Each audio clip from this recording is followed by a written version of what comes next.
Hello. Good morning. Dun, dun, dun, dun. It is Sunday. And I see everyone playing, not everyone, a lot of people. Everyone is, you know, over exaggeration, but a lot of people playing Supermarket Simulator. I'm like, oh, I remember now how supermarkets look like in America. That's how it looked like. With like the 0.99, which is useless, and it uses the pennies. I'm like, why would you do that? But obviously it's because the 0.99 as opposed to $4, 4.00, 3.99 seems somehow cheaper because it's a 3, and that's why they do it, apparently. Oh, Sashiburi, Omo-san. Sashiburi, this. Anyway, so supermarket really looks fun. Maybe I'll get it when it's on sale and I have my medicine to be not nauseous because it's first person and I suck at those. I'm the cat where 15 minutes into Minecraft and I'm dizzy and nauseous, so yeah, not fun. But yep, today I need to continue Ace Attorney and defend my best friend, the Reaper. Is there anything else I need to talk about before that? Oh, hot pot yesterday was delicious. I tweeted that a bit, but it was delicious. It's not as much ingredients as... No, I lied. I got way more like meat than I needed. So I'm gonna redo the hot pot tonight again. Yay! More hot pot. I also have the sesame dressing and the other one as well. The ponzu. Oh, okay, wait, I'm turning this on. Wait.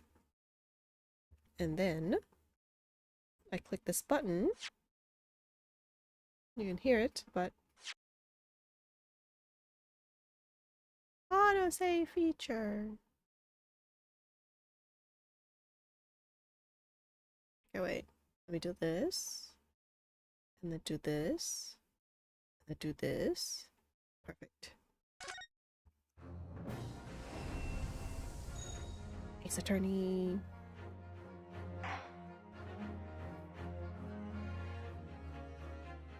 Ooh. The Reaper's like, okay, you can defend me. And then I'm defending him. The end. For first trial! I love a trial more than investigation, honestly. Because the trial requires you to use your head. Investigation is like, read everything and absorb the details.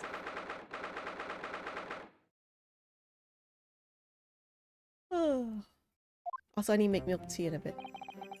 Water right now. There's that old familiar feeling again. The crushing pressure of this historic courthouse. We've been here like 5 times, man, but okay. At least for 5 trials. Actually, no. It's a little different today. There's an even more menacing tension in the air. Really? I'm against... the Reaper's on my side today. There should be less menacing. There is a menacing tension in the air here today, isn't there, I suppose?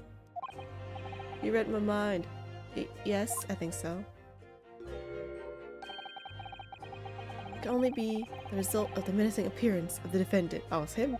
He's my ally. A little more courtesy, if you please. Oh my, I do apologize.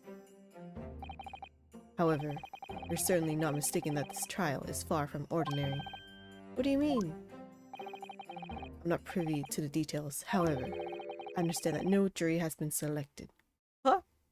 Is that legal? Don't you always need a jury? A trial without a jury? Well, that's just like the trial of the professor 10 years ago. Oh, that part. I was gonna say illegal, but okay. Close court. Good morning, my dear fellows.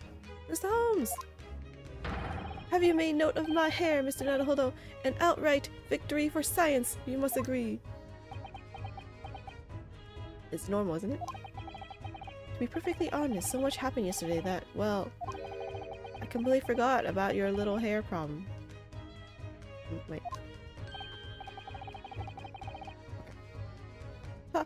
What to one man is a little hair problem is to another a day of drinking dubious potion after dubious potion. You have no idea how my stomach ails me this morning. I would just not do that. Oh dear, how awful for you. I'm afraid you only have yourself to blame, Mr. Holmes. And good morning to you, Mr. Reaper. I'm delighted to see you looking so full of vim. Is that like vitality? No, it's not the right word. Energy? And you. I see London celebrated. Great Detective is as active as ever. Sounds sarcastic. Oh, you exaggerate, my dear fellow. Compared to my paltry engagements with a few trivial cases, the Reaper's overbearing presence is a far greater deterrent to the black roots of crime in our capital. Law. It's like a presence makes everyone not do crime. And whilst I may not agree with your methods, there is at least one point on which I would readily commend you. What an honor, and that would be your eye for a good lawyer, sir. Lol. Me! It's me! Lol. That sounds like an insult, actually. It sounds like he hates everything else about him. But, Mr. Holmes, after all, behind this lawyer there is a very great mind. My own. Lol. He's commending himself. What are you trying to say? I wish only to say that you should be prepared for quite a trial, Mr. Reaper. Wait, it sounds like Mr. Holmes knows something that Van Zeeks doesn't know. And I thought they were, I don't know, somewhat like, you know, friendly. Amicable? Gina! What's that on her arm? It's a warning band, I suppose. Is it? Looks like a police badge, kind of. Or something. Father! Shouldn't you be at the symposium? It's been... Oh, darn it, too many guys now. It's been postponed, so I have some free time. I decided to come along with the police inspector to see our country's up-and-coming student in action. Oh, that's a close trial, but okay. I shall be very interested to see the fruits of your studies over the past year. Well, it's an honor to have you here. Let's hope there are some fruits to see. Ha ha ha. Cannot fail. Much pressure, everyone. Although... Oh, yes, Gina? Why'd you agree to this, eh? Why'd you agree to take him on? This Reaper Block, everyone says it was him. Is him what killed the boss? Well, everyone's gonna say that. I'm sorry, Gina. But I just don't believe that. Well, if it weren't for him, who was it? Well, you don't want to accuse an innocent person at the very least. I don't know that yet. I don't care who calls him what. The Reaper's just a name. He's just a person at the end of the day. Wow, that's the most truthful. What is it? The person that sees the truth the most rather than everyone else. And if it turns out that it was him who killed the boss, then God help him. Or don't help him, I guess. Fiery eyes indeed. Yes, culprit deserves every ounce of your loathing. At least, that may be some solace to the deceased. Well, he certainly sounds like he's not the one who did it. So she's like, Please, Olo, find the true culprit. Get whoever did this for the boss. Oh, Gina. I hate feeling this useless, but there's nothing I can do. So you've gotta find who done this and make the wretch pay. Constable Bailiff and the defendant court will be in session shortly. Make your way into the courtroom at once, please. Alright then, here we go. The first trial of this series. Or this chapter. It's time, Mr. Nadahodo. More Van Zeeks. Let's go! One who lost his treasured brother to a mass murderer. One who lost his treasured father in a foreign court of law. I mean, it turns out it wasn't him, the professor who killed everyone. And one who lost the man who helped her escape destitution. All that misfortune. All that pain, on course to collide headlong in this trial. Time to shine a light on all these dark events. I never noticed the back of his thing. Wow, that's weird. It's like a brace. And whatever truth is revealed, we're going to have to look it straight in the eye. And they're starting, and let me get some milk tea because my water's finished boiling. Ha ha ha. Wait. Wait, bailiff, wait. I know, am I the bailiff? Bailiff.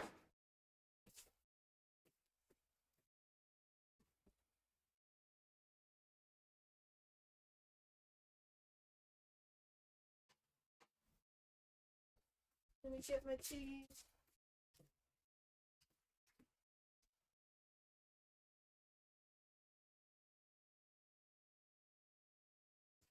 Let me get my tea.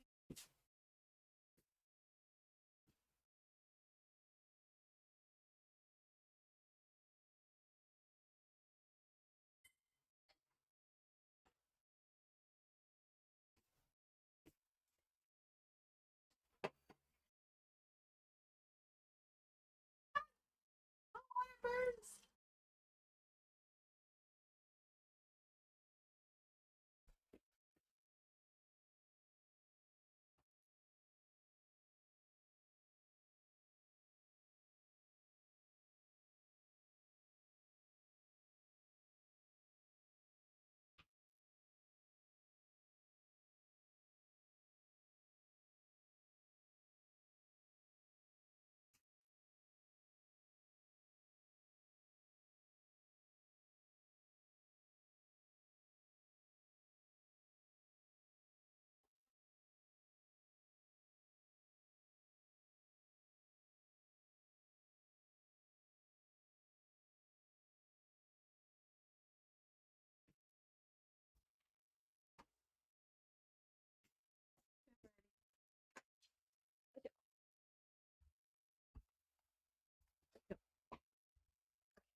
Added milk and added sugar. Old Bailey courtroom, the one I'm always in. It's Kazuma. In the name of Her Majesty the Queen, I hereby declare this court to be in session. We are here to conduct a fair and just trial of the defendant, Vroid Asset. Counsels for the defense and prosecution, are you ready to begin? Ah, it has begun! The defense is ready, my lord. Prosecution is more than ready. Oh, Kazuma-sama! I've been wishing to see you in court again for so long, it feels. I never pictured it happening like this, with you on the other side against me. I never thought I'd be facing you behind the prosecution's bench. The so-called Reaper of the Bailey has been a scourge like no other, undermining Her Majesty's justice system. Huh? You say this now? You were friends with the guy forever, and what are you saying now? Traitor. Today we must uncover the truth behind this scourge. In other words, this trial is going to be a lot more far-reaching than Inspector Gregson's murder. I know we're covering everything from Vroid the Reaper's identity, or at least the Reaper's identity, the murder, and then the Professor's murder. It's all gonna be involved. Kazuma possibly. Actually, no, Kazuma would be the next one, I feel like. The truths revealed by these proceedings may have unpredictable repercussions throughout the judiciary. Accordingly, they are to be conducted as a closed trial with no members of the public present by Her Majesty's direct orders. I like how it sounds like by Her Majesty's direct orders. I'm like, she definitely did not say that, but okay. Unless she did. How will that work, my lord? He's the jury and the judge. The burden of all arbitration and adjudication falls on my shoulders. Therefore, as you will see, the jurors' bench shall remain vacant today. Thank God! I don't actually like dealing with the jurors, honestly. Because they're so, like, random. They're like, that sounds about right. Guilty. It's like, oh God, no. No members of the public are present. May I ask who is currently occupying the gallery, my lord? What's the gallery? They are members of the judiciary, here to witness proceedings and ensure an equitable trial. Members of the judiciary? Oh my, this is a very unusual trial already. There is, of course, another unprecedented aspect to these proceedings on which I must elaborate. That's like a new gimmick. Counsels for the prosecution and the defense are both aliens of Great Britain. What? What does that mean? Oh, that's true. We're all Japanese. I believe it takes an outsider to see the truth sometimes. And as I stand here in this courtroom now, I'm quite certain this is the reason why I had to come to Britain. Kazuma? Also, Kazuma's voice is like, I'm forgetting his voice as well. Very well, let's commence proceedings. Prosecutor Asogi, your opening statement, if you please. He never did, and then they just like let him do it, I guess? Or whatever. Like, he never did a court trial here in Britain, and all of a sudden they're like, yeah, whatever, you can represent the prosecution against the Reaper, one of the biggest mysteries in the whole world that we have not ever solved, but okay, sure. Certainly, my lord. The incident took place on 1st November at just after 5 o'clock in the afternoon. The location was a building of flats on Fresno Street on the outskirts of the city. Wait, I need a map. The victim's body was discovered there in an old single-room rental property. Yes, Inspector Tobias Gregson, a name known very well indeed to this court. Not least for his miraculous resolution of one of this country's grimmest cases 10 years ago. Professor Case. How sure are you about the time of the incident? Several witnesses on the street outside heard the gunshot. And all report at the same time. Oh. Yes, that's what Gina told us, too. There were a number of witnesses. I have here a plan of the room. Oh, thank you, a plan. The victim was found curled up in one corner. It's believed that he was shot from the front at point-blank range and died instantly. Wow, that is incriminating evidence against Banziks. How has the range been determined? There are scorch marks around the entry wound. Such marks are caused by the gunpowder used to fire the bullet. But powder hot enough to leave scorch marks is only ejected a few inches beyond the end of the barrel. In other words, it only happens when the target is at point-blank range. He accidentally shot himself. I see, yes. Thank you for a detailed explanation, counsel. Maybe he shot himself accidentally. The murder weapon was lying beside the victim. Oh, wait, let me look at it first. Anything? Oh, I have so many evidence. God.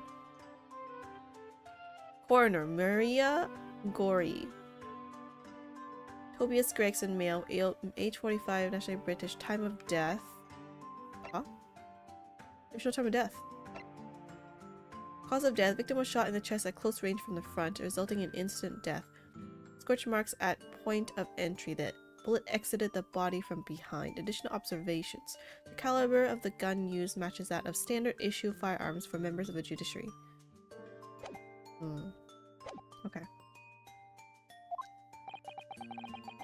And have you managed to discern the owner of this firearm? No, my lord, not conclusively. Bravo, Kazuma-sama. We're not trying to use the gun as evidence when its provenance can't be proven. I know, right? You can't prove whose it was, or I don't know. Like, you can't, even if you can prove it, it's not conclusive evidence. It's like circumstantial evidence at best. Like, he said he got it stolen, right? So it wasn't technically impossibly. Furthermore, my lord, as I've explained, the revolver was fired at extremely close range. The bullet passed through the victim and struck the wall behind him. I guess it's kind of awkward if he himself accidentally shot himself then. Because that's just such a weird way to shoot yourself, you know? Unless, yeah, I don't know. Yeah, it's like from a down angle up. Yeah, okay. There is a candelabrum mounted on that wall, and the tip of one of the candles in it was found to have been blown off by the projectile. You noticed that too, didn't we? Yes, that's right. Thank you for the thorough report, counsel. The setting of the crime is clear to me. You will submit the plan of the crime scene as evidence, please. As you wish, my lord.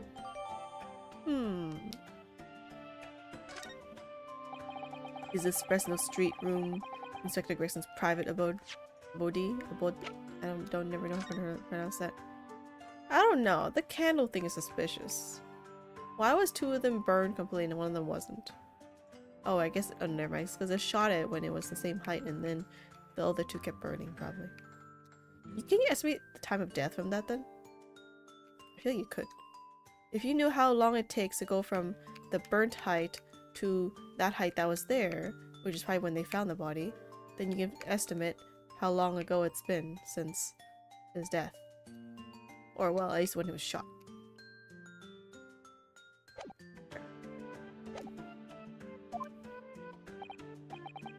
No, my lord. The room is rented to a Mr. Hugh Boone. But there is precious little furniture inside, and it is generally in a poor state of repair. So what on earth was Gregson even doing there? I don't know, maybe what he was into was like investigating something that people didn't want him to investigate and he like died from them. Presumably he was investigating some case or other. When a policeman was informed of the gunshot from the witnesses and rushed to the scene, he found only the deceased inspector and the accused standing alongside, holding the revolver. Yeah, that's very incriminating evidence. The attending officer arrested the accused on the spot. So, the details of the case are clear. In that case, the prosecution would like to call its first witness. The name, please, counsel. Naturally, the accused himself. Can he be a witness himself? I don't think you can do that, right? As a prosecutor, he believes in the oath of office he's taken and will be compelled to tell the truth. I mean, very true. Tell us what happened. Very well, let the defendant take this witness stand.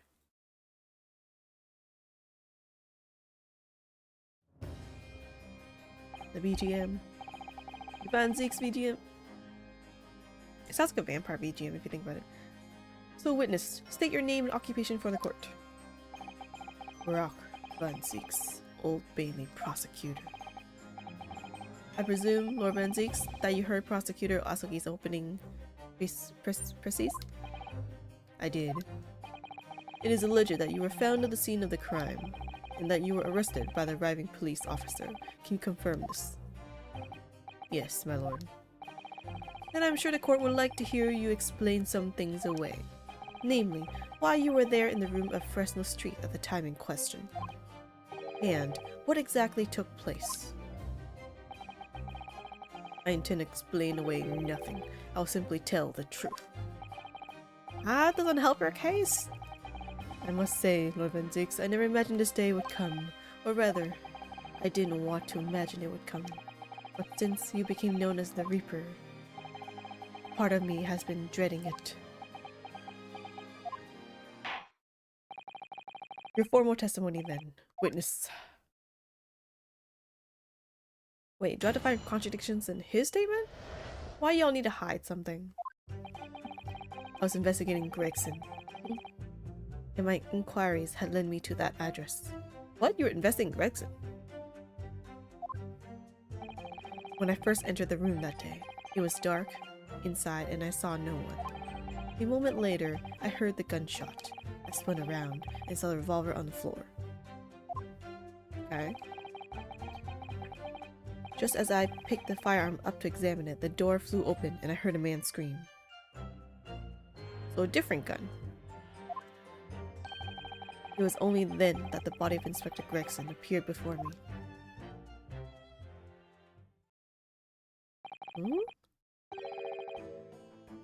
That testimony was the whole truth? It was. So, you heard a shot being fired in the room with no living occupants, and moments later, a corpse somehow appeared before your eyes. Is that it? You're right. You haven't explained away anything. In fact, that would barely qualify as an excuse.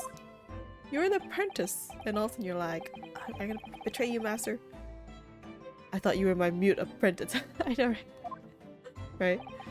Yet it turns out you have a way with words. Prosecutor Asogi. You appear to be a singular tale indeed. Singular isn't the word. It's laughable.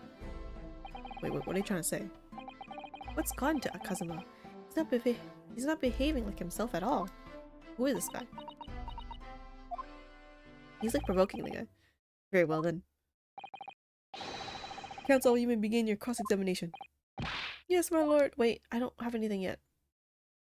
I wasn't paying enough attention. Okay. What do you mean by investigating Grexon? You were investigating the inspector? What on earth for? I know he was gonna go to France. Maybe he was like tying up some loose ends in investigation. I don't know what he was doing, but he's a good guy. I'm not at liberty to say. Sorry? I identified a distinct possibility that Grexon was involved in a case I was investigating. Regrettably, though, he was killed before I could secure the proof I needed. Wait, why can't you tell us the case? Is the court to understand then that on the day in this question you followed the victim to the scene? No, I was privy to his movements in advance. How? You got a spy? I stole into his office in the yard and consulted his diary. He has a diary? Wait, give it to us as evidence. Wait, isn't this trespassing? But okay. The address on Fresno Street. Oh, what's noted in the 5 p.m. entry. You illegally entered the man's office? In Japan, that alone would constitute a very serious offense. As it does in Great Britain, I assure you. Is that not the case, Lord Van Zieks? I was aware of the possible consequences, but I needed to do this. So, in summary, you were investigating the victim. And yet, you refused to tell the court why. I didn't realize British prosecutors enjoyed such freedom to choose what to divulge under oath. Lol, he's like provoking him so much. Ugh, why did everything I could defend this man? When I first entered the room that day, it was dark inside and saw no one. Well, he was probably there though. Had you ever been to the address before? No, never. I only learned of the place as a result of my investigations into Grexon's activities. There was no light inside when I entered, so it was all but impossible to make out anything. Yeah, I was like, the sun. But at 5 p.m. the sun would only have just gone down. It would still have been reasonably light outside, but no windows.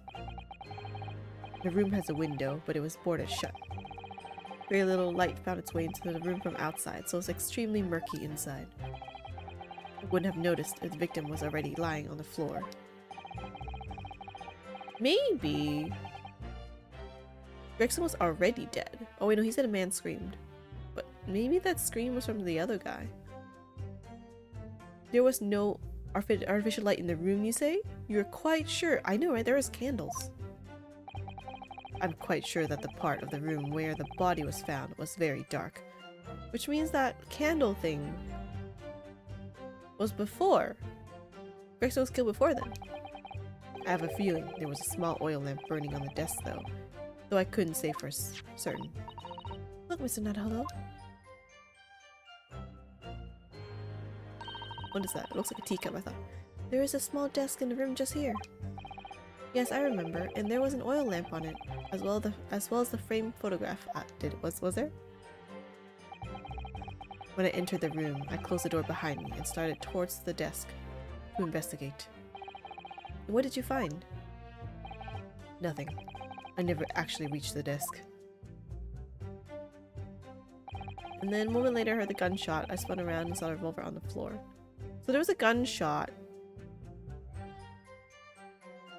Maybe it was like a booby trap thing. Kind of. He tripped a wire or something which will fire or fire a gun. But Grexon was already probably dead, maybe. Because the candle wasn't on. And if the candle bullet was the one that went through his own body, that means that he had to been killed before. The light wasn't on. So who fired the gun?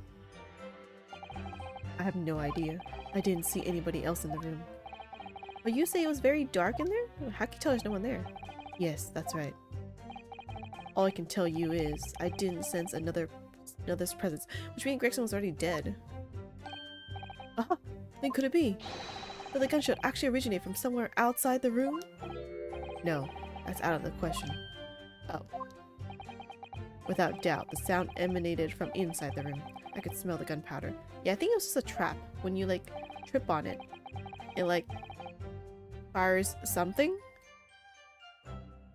But it is not necessarily in Gregson's body. So there was 2 bullets, essentially. And you say that's the point at which you notice the oh, oops, wrong one.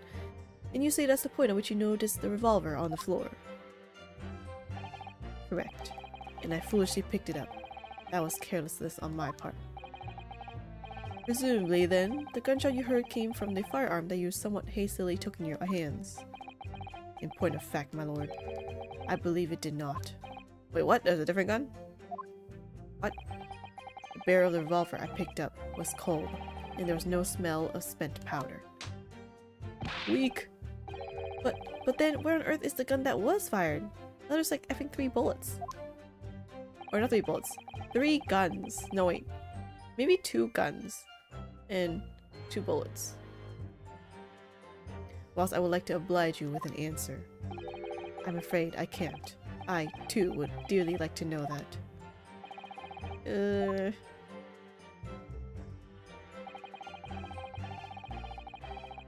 Just as I picked up the firearm to examine it, the door flew open and I heard a man scream. Yeah, where is the scream from? That depends. A man, you say? One of the witnesses, I presume? Oh, maybe if it was a witness, then Gregson was already dead then. That's right, one of the street merchants working on Fresno Street. Who are these merchants? A number of them had set up their stalls directly beneath the boarded window of the crime scene. A match seller, a newsmonger, and a peddler.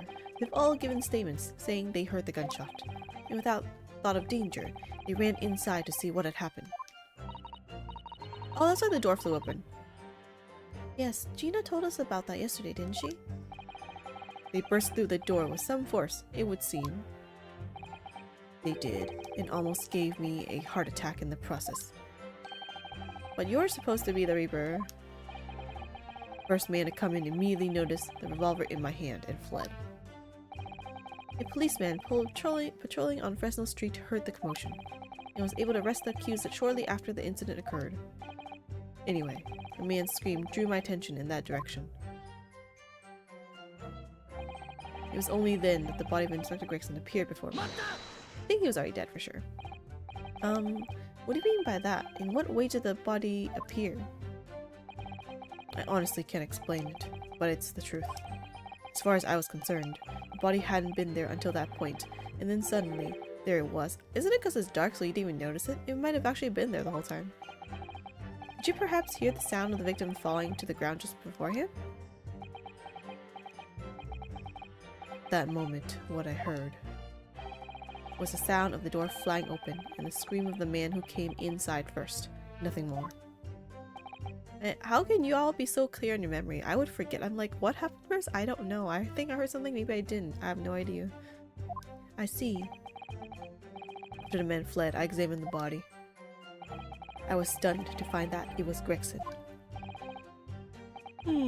Most curious circumstances indeed. How the inspector was killed, or how his body seemed to appear out of nowhere. I have no idea. Yingiardi. Surely the court has heard enough. What? Oh, why are you doing the same thing as the other guy? He's like, yep, let's prematurely end this trial now. My lord, the cross-examination has clearly revealed that the accused, Barak Van Zieks, is lying on multiple fronts. What is that supposed to mean? Also, what is this BGM? It's new. Oh. It's so epic sounding. Good gracious, counsel. Defendant's lying, you say? In his testimony just now, he claims that he failed to notice the victim's body because the room was dark. How can you say it wasn't there then? That's correct. No, that's impossible. As proven by this candelabrum. I mean, it could just mean that he was before. I mean, it could have been that he was lying, I guess. That's the second option. How does that prove anything? If you examine the tip of the long candle, you can see it has been blown off by a powerful impact. One would assume that the projectile from the firearm passed through the victim and struck the candle. The problem comes when you consider the other two candles, which are clearly of a different length. Yes, I can see that. Only the candle that appears to have been struck by the bullet is long. We could reasonably expect someone to have lit all three candles together, which begs the question of why only one has ended up longer than the others. Those other two were on. That must be because that particular candle was extinguished when the others were still burning. Ah! That's right. When the candle was hit by the bullet, it obviously went out. But the other two candles would still have been burning, so the fact is, the victim's body would have been illuminated by the light still thrown by the candelabrum, and the accused's claim they couldn't see the body clearly contradicts those facts. That's still circumstantial. Huh? He was actually lying? What? What? Why you lie to us, dude? It's your own trial. And now to the next lie. There's more? The accused also claims never to have visited the scene of the crime before. That's the truth. In that almost empty room, the police discovered something very unusual. A board covered from top to bottom in police documents and newspaper cuttings. Yes, that's right. We saw it too. It goes without saying that the contents of the police documents cannot be divulged. However, they include a number of reports from various historical cases. Wait, actually give me a second.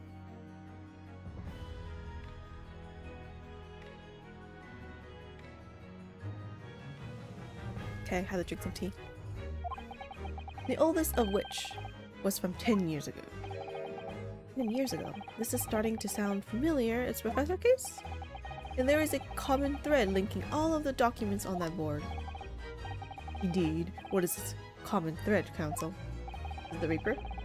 They all relate to cases prosecuted in court by Broad Van Zieks. All of them? And furthermore, all those cases are ones in which the defendant was acquitted. Good lord! Interestingly, none of those defendants are alive today, because all of them have been sent to their graves by the Reaper. Ah! So Gregson was investigating Brock Van Zieks is what that meant, though. Oh no! In short, that dingy little room is the Reaper's secret hideout in his base of operations. Huh? Couldn't it have just been Gregson's case? No? The Reaper's hideout. And yet the Reaper would claim never to have been to his own secret hideout? It could have been anyone, it doesn't have to be the Reaper. No one will believe that. No, the truth is, we've been looking at this backwards. Backwards? Explain, Counsel. Inspector Gregson was investigating the identity of the Reaper. When he discovered the location of the man's secret hideout, he was killed. As I'm sure everyone can imagine. By the Reaper's hand. I don't think so. What? That could still have been Gregson's room, though. If he was investigating the case anyway, it could have been... Everyone could have had those details. I mean, Gregson could have had access to those details as well. Unless you're saying it's like stuff that wasn't public and that wasn't shared with, you know, the prosecution. Order, order, order. Very well, I hereby state the current opinion of the court. Brock Van Zieks is an outstanding prosecutor who has rendered great service to his country. However, it is with deep regret that I must concur with Prosecutor Asogi's contention that the defendant's testimony exhibits a number of stark inconsistencies with the known facts. All I have done is state the truth as I know it. Kazuma has done a brilliant job as ever. He's drawing on his experience as a defense attorney to build his prosecution case, and it's formidable. Counsel, you will submit the board that you just showed the court as evidence. Thank you. I believe it to be fundamental in establishing the facts surrounding the Reaper's existence. Yeah, it doesn't have to be Reaper. Thank you. Thank you, my lord. Freestanding note board completely covered in notes and articles relating to the victims of the Reaper of the Bailey. And now the prosecution would like to call new witnesses to the stand. Wait, what the heck, man? I don't think so. Let me look at them all. Oh, well. Okay. There are details of a whole raft of cases dating back years on here, aren't there? This paper from 10 years ago is browning with age, look. Out of interest, the most recent thing appears to be this newspaper cutting here. Oh, it's the same Red-Headed League advertisement that Mr. Holmes had picked out. And do you remember? There was a red hairpiece at the scene too. Was Inspector Gregson an exponent of the Red-Headed League then? What's exponent again? Oh well. I don't know, man. I think it's suspicious. It doesn't have to be him. A bloody handprint. Oh, what's this? Mr. Nuttall, look! Oh, yes, it's a smudge of some kind. In fact, it looks just like a handprint. And the color. That's blood, isn't it? That's so convenient. How is your hand, like, covered in blood? Oh dear, how disturbing. Is that it? I think that's about it. Okay. New witnesses. Witnesses who saw events unfold on the day in question. You were mentioned in the previous testimony too, if you remember. Yes, the street sellers who heard the gunshot and went running into the room. Very well. Lead the witnesses in. The defendant may step down from the witness stand. Certainly, my lord. He doesn't have wine anymore because he's not the prosecutor anymore. What is that little Red Riding Hood? What is that 100? So, witnesses, state your names and occupation for the court. What is going on with his lips? It's so puffed up. Names? We don't use names. Far too fancy for the likes of us. We're just free. Oh wait, no, that's not good. We're just free and easy. So what we like, live where we want to live. I give them all a vacant stare as they walk down Fresno and spin a few words into a verse for them. Ah, would I be right in assuming that all three of you make your living by selling wares on the street? Everyone calls me gossip. I sell jaunty little tidbits to passerbys, you know. Jaunty little tidbits? Gossips? Got an absolute smasher for you, sir. Right up your, you know, it is. 6 pence is the price and not a penny less. Wait, you're actually trying to sell it to me now? Oh, come on, sir. Don't tell me you're not interested. Try the man. Give him the money and see what it is. Pay the man, counsel. Alright. What? We're in court, man. Why am I the one paying too? It should be court expense. 6 pence it is. Government expense. You won't regret it, sir. No. Got your listening ears on. Just between us. A young couple on Slight Street have just had twins. Why they paid this guy? Why'd they paid this guy? Is that it? No, that's not it. It's gossip, ain't it? It wants to spread, but that's bits up to you and your mouth, of course. I've got more, you know. Want another juicy one? 6 pence a piece it is, if you're curious. I'm curious, yes, about what's going on just under that fat bottom lip of yours. Namely that unusual bruise, or whatever it is that's poking out from under your collar. Wait, there is a bruise there. What about the next witness then? What name do you go by and what do you sell? Me? I'm Venus. That's what everyone calls me. Funny, innit? I sell these lovely little fireworks to all the local school kids. Fireworks? Are they like the fun ones? 6 pence a pop. What do you say? Let me see it explode. Oh yeah, those look cute. I like the ones where you throw on the ground. You weren't exaggerating with little. Do they actually sell? Oh yeah, the second years can't get enough of my Venus firecrackers. Especially when I tell them that if they get 100, they could blow up the school. Lol. Kids would do that. Do they have the money for that? Not the most savory of ideas, young lady. What do you say then, huh? Wanna part with 6 pence for a pop? Wait, what? You want me to buy one? Tell you what, I'll let you in on a little secret. If you get 100 of them, you can blow up the whole courtroom. Try it, a woman. Lol, try it, a woman. Give her the money and see if she's right. Huh? That's 100 though. Pay the woman council. Alright, I'll buy one. Lovely stuff. Right then. This is something a bit extra just for you. The Venus special, only 600 pence. 600! That's 6 times 100, there was no special. It's 100 of my regular fireworks. Nothing little about that, is there? And there'd be nothing little about the punishment if I blew up the old Bailey either. Huh? Wait, what? Why is this evidence? Maybe the gunshot was from here. Maybe the gunpowder's from here. I was like, why are you evidence? I got it. Wait, why? Oh.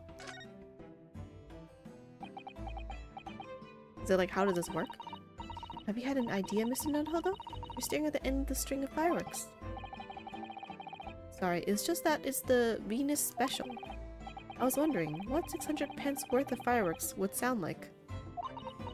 Like a gunshot. Can we find out? What? But she said could blow up the courtroom. That didn't even look like 100 of them though. Alright, that was a fairly sizable bang. Ears are still ringing, Mr. Nunhodo. It sounded almost exactly like a gunshot. Well, there goes that mystery. And the last witness, what name do you go by and what do you sell? I'm a thinker, me. I think all sorts of thoughts. I think, therefore I am. I am, therefore I think. I've seen this guy before. Because I stand there on the street, watching the world go on about me. They call me the Observator. Get out of it, old man. Everyone calls you Sandwich and you know it. So, you don't actually sell anything? A problem shared is a problem halved, as they say. I give advice, I do, and think what it means. I don't actually sell anything that was a hot what? Hot act? I cannot read. I don't actually sell anything, no, come to think of it. Pity. No more purchases today, please. I'm the one paying for court expenses. Well, we have quite a cast here, it seems. They conduct their business on Fresno Street from morning until night, my lord. And always in the same place, directly adjacent to the crime scene. I see, and thus they heard the gunshot, I suppose. Not only that, but they very bravely ran inside to see what was going on and witness the crime. Maybe someone bought the 100 firecracker thingy, put it inside, have it tripped such that when someone enters the room or something, it will go off. Maybe that's what happened.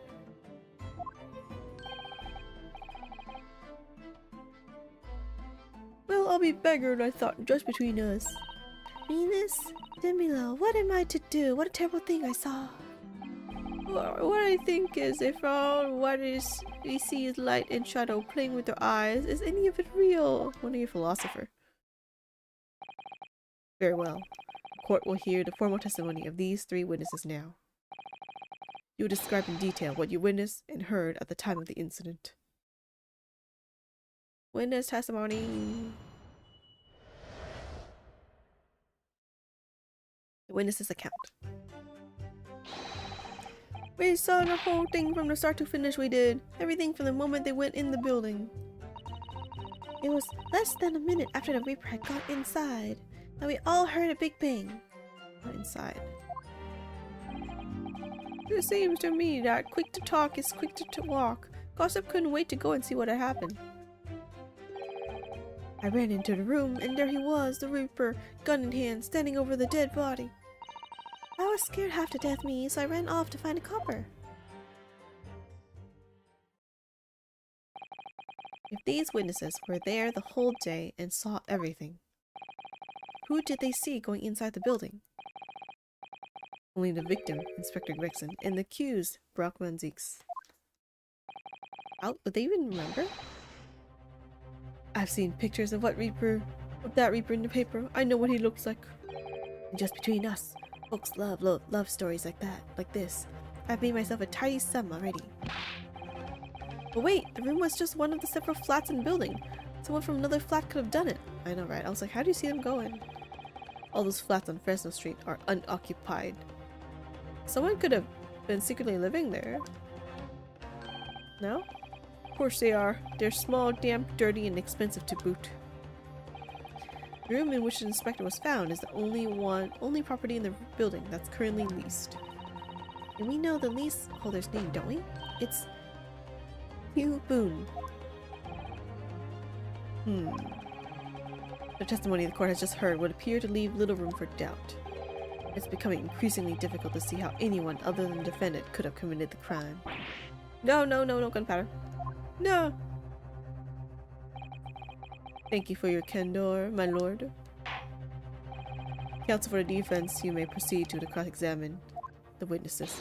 Wait, where is the testimony? What testimony was there? In a closed court like this without a jury, the judge is the only person whose opinion matters. I have to break down this testimony. Somehow.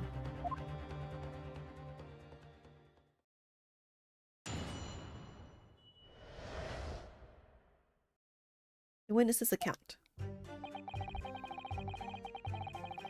I already know what it was, but I'll go through everything. When you say they, who do you mean exactly?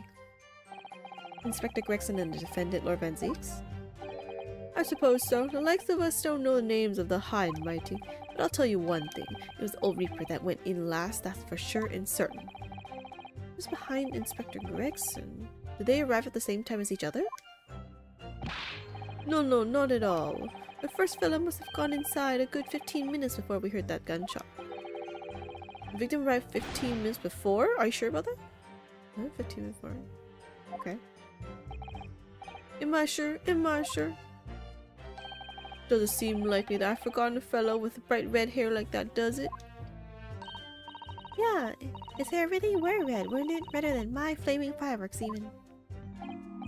That fiery red mop still burn on the inside of my eyelids, it is. Wait a minute, you're saying the man was a redhead? Weren't you listening to him? Ah, he was a redhead. And he had a big trunk with him as well. But Inspector Gregson's hair isn't red. Not by any stretch of the imagination. He was wearing a disguise, obviously.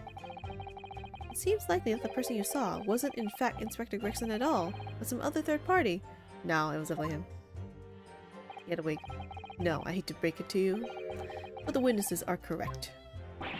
What? Just have a look at this photograph of the victim taken at the scene. I know, right? He had it on. Yes, that's Inspector Gregson, alright. His hair doesn't match the rest of his facial hair. The color, but okay. And a red hairpiece. Oh, of course! We saw one on the floor when we investigated the scene, didn't we? I refuse to believe Inspector Gregson wore a hairpiece, though. So then why on earth would he have been wearing something like that? The color does seem to suit the man, one might say. The photograph will be submitted as evidence, please, counsel. Okay. Wait. Is his hand bloody too? Oh, Jasmine. Hello! Doing good. Playing Ace Attorney. His hand is... I guess it's maybe bloody? There was a bloody handprint on the wall, right? I thought maybe it was his hands, but it's curled up like that, so I feel like it's not. So it doesn't look... I don't know if this part is bloody. Completely. That he could have made the mark. And what became of the trunk that the red-headed victim was supposedly carrying? I was informed that no trunk was found at the scene. So it just disappeared? That's weird. What, do you expect us to have been watching the building every second, do you? We definitely saw him in the dock going in, though. No question about that. Less than a minute after they had gone inside, we all heard a big bang. By which presumably you mean the gunshot? I sell these little things, don't I? How would I know what a gunshot sounds like? But I've always thought it probably sounds a bit like this, doesn't it? And you say that you heard the noise almost as soon as you saw the defendant here enter the building. That's right, it was almost straight away. Bang, it went, just like that. Well, he's the Reaper, isn't he? It's what the French call a fait accompli. What was that again? Deed done or something? When the Reaper's around, people are going in the ground. I mean, that's what he does, isn't it? I think we get the message. Princess will carry him. I'll help you sleep well, or fall asleep soon, I guess. The Reaper couldn't allow the inspector to live after he discovered his secret hideout. There can be no clear motive for the crime. Yes. It's certainly an eminently credible motive. Great. And at that point, you ran inside, is that correct? See, jumping out of quackers. What? Wait. Quick to talk and is quick to walk. Who is he talking about? So when Gossip ran to see what had happened, did you go too? Well, me, I'm a bit hampered. See, all the signs are that I can't move very well. Who the hell? You were way behind, presumably, with that sandwich board around your neck and that big sign in your hand. What a great burden you bear. Pardon me for asking, Mr. Sandwich, but why is he called Sandwich? Is it possible you and I have met before? I know, I've seen him before. I'm not anybody. Me, the signs are what makes me who I am. I sign, therefore I am. So you weren't employed as an omnibus driver just under a year ago then? Oh, that's who he was. I might be mistaken, but I believe his trembling has intensified, Mr. Naruhodo. Yes, I agree. He's clearly been through a lot. What? Turn down King Henry Street and the Black Widower's arms is just there. Oh dear, you've made him hide behind a sign. Life is full of surprises. I don't know what that meant, but okay. Ran into the room and there he was, the Reaper, gun in hand, standing over the dead body. We grind a few levels. Monster Hunter rough. Maybe that helped. Hope it helps. So then you were the first person to arrive on the scene, is that right? That I was. Kicked the door open like a professional, I did, and yelled out, "What's going off here?" Lord Van Zeke's claims all he heard was a man's scream, though. And was it dark inside the room?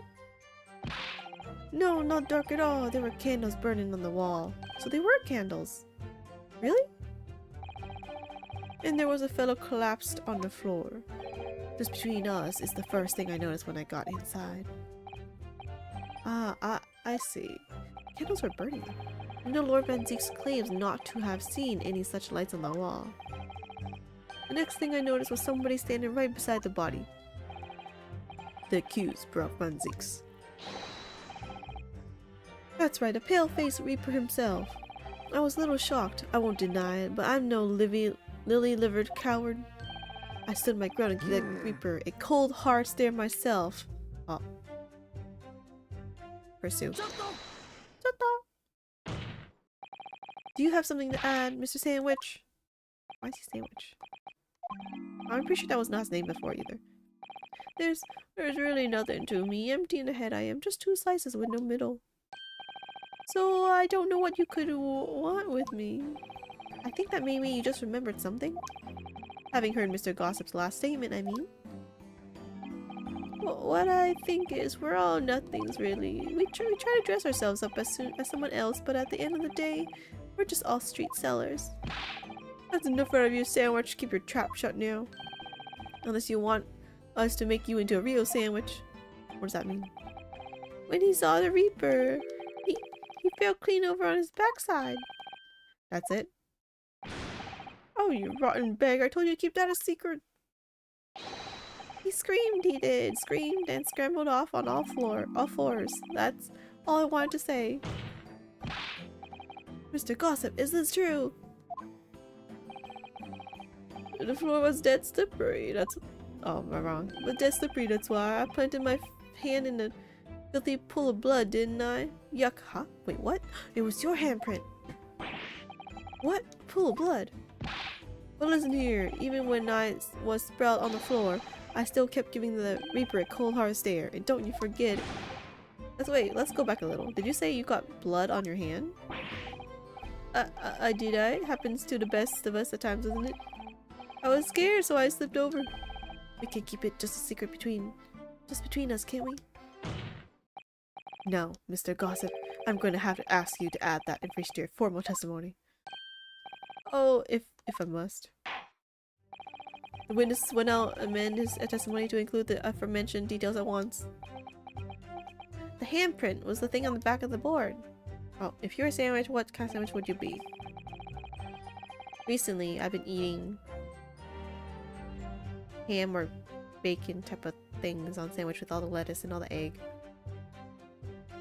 Ham egg sandwich with lots of lettuce is recently what I've been eating. It's delicious. I also add butter and cheese. I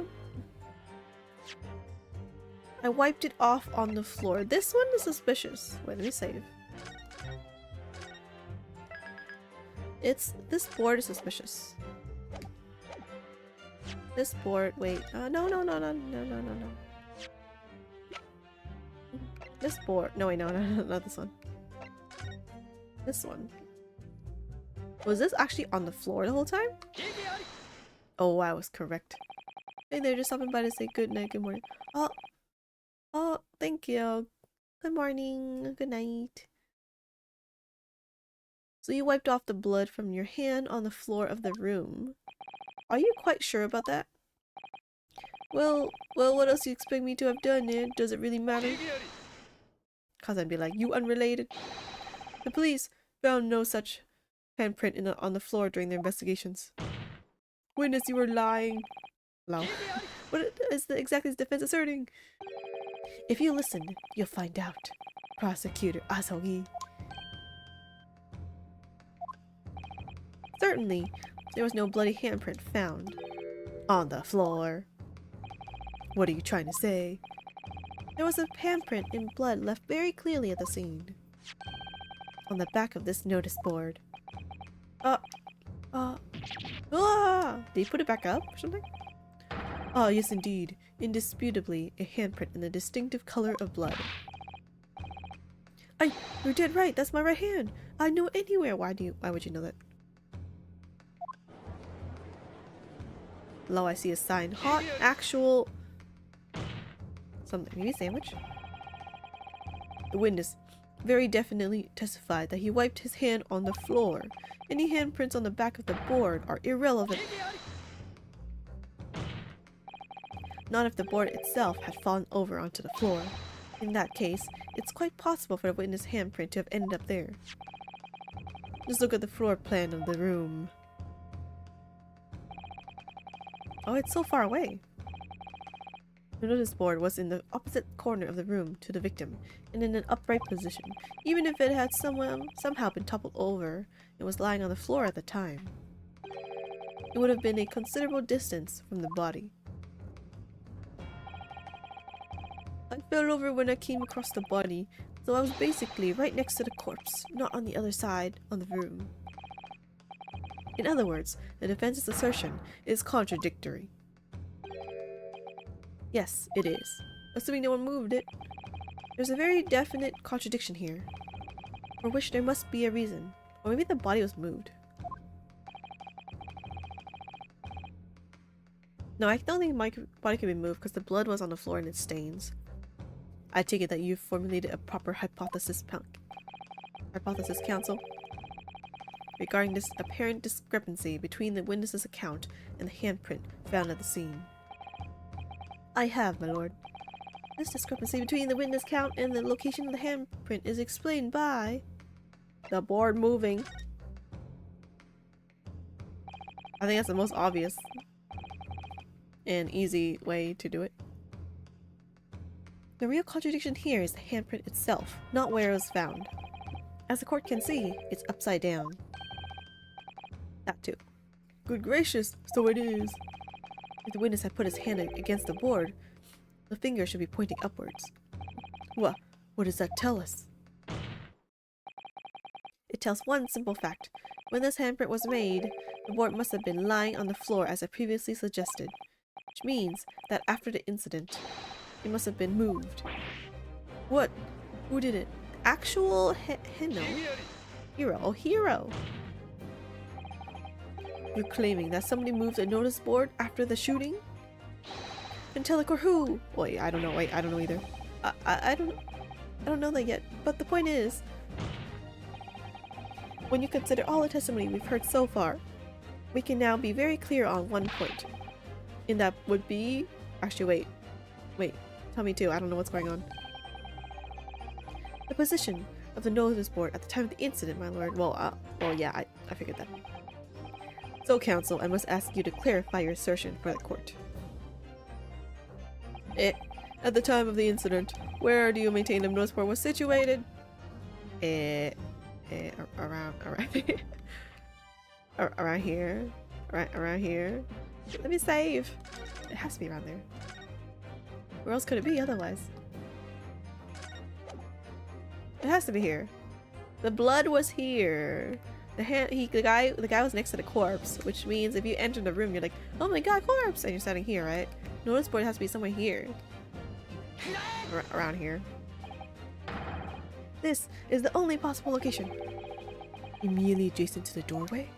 Oh, that too. If the court would think back to testimony given by the defendant earlier, he said that when he entered the room, it was dark, and he couldn't see the body. Work! If the notice board had been here, the body would have been completely hidden from view. Oh, dude! I didn't think that far. I did not think that far. Oh! Is that what he meant by he didn't see the lights from the candle? So it looked dark? That's why he didn't see the candle?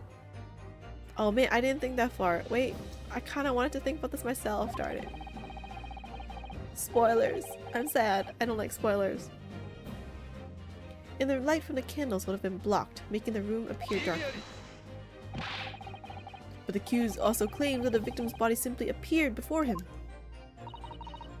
That's true. Or, in his precise words... I don't remember what his precise words were.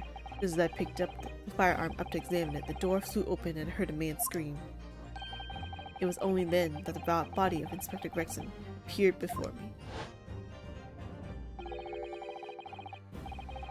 I don't know about calling it a scream, but he was talking about me and no mistake. Because it was me that kicked the door open. Maybe he clicked the board. Maybe he kicked the board as well. If you look again at the floor plan, oh, maybe the door, the door opens and it knocks into the notice board. Even though it looked like it doesn't knock into it. Like, you think it'd be hinges at 90 degrees that stops it, maybe, but whatever. Because then what happened, the door to the room was thrown open with force. Is the notice board that flimsy that wind would knock it? That can't. The door struck the notice board, knocking it over, and making the victim's body visible. Good gracious! My client has told nothing but the truth. He has simply described what he saw. Ugh! Oh, Kazuma. Suffering. Oh, that's new. Order, order. Counsel, how has this not come to light before now? After the incident, somebody must have righted the board and moved it. By the true culprit! Into the position where the police, myself, and my colleagues saw it when investigating the room. Witness, what have you to say for yourself? Me, my lord. The girl be like, I'm scared. You and your fellows were at the scene before anybody else. It goes without saying that you must know something about the position of the notice board. Very true. The witnesses in the stand will testify again. You will each explain exactly what you did upon arriving at the scene of the crime. Stop looking over your glasses at me. I get the message. His face. And now it's normal. How is a girl like a street peddler, but she looks super like not dirty compared to the other two? We need to commit this guy. I don't know anything about that there notice board. I just wiped my hands on it, that's all. Well, don't look at me. I haven't got a clue about it. I was doing business with some second years at the time. I don't know anything about anything. I'm just a bystander, me. I just a sign at the crossroads of life. It was that Reaper, I bet. He's got a face that screams bored. What does that mean? I can't see how this changes anything anyway. The detective still died when we heard the gunshot. No, if Gregson was alive, he would have said something when they entered. So none of you can elaborate further. Shaken by the crime they witnessed, and with only the light of a few candles and an oil lamp by which to see. We can't expect those witnesses to be able to give a more precise account of what happened. That's right, yeah. It don't pay to expect too much.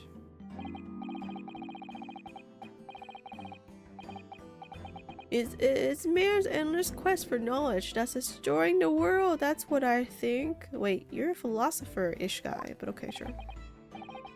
Do you? Really? And also that was irrelevant. Everyone, please do not say irrelevant things in court. It throws off the trial. In any case, as this testimony shows, even if the notice board was moved by somebody following the incident, it makes no difference. When the gunshot rang out, the accused was the only person at the scene. In short, the only person who could have possibly committed this crime is Barak Van Zieks. None of this wrangling over the board changes that simple fact. Quite so, quite so. Does the defense still wish to cross-examine the witnesses despite the circumstances? Duh, man. Most certainly, my lord. Very well. Then you may proceed, counsel. If I don't cross-examine, it's 0% chance of winning. If I cross-examine, it's greater than 0. Just like the lottery. That's why we buy the lottery. Mystery of the moving board. Wait, oh. Okay. Oh, I tried a new thing just now where I made a sound thing. I don't think you guys heard it, but let me know if you did. You shouldn't have heard it. I don't know anything about— okay, wipe my hand. So you admit that it was the board you wiped your bloody hand on? Okay. You heard a loud ping sound? Darn it. Wait. That shouldn't have happened. I'm testing something new. Okay, I won't do it now then. I'll do it next time. I'm sorry. Why did I do that?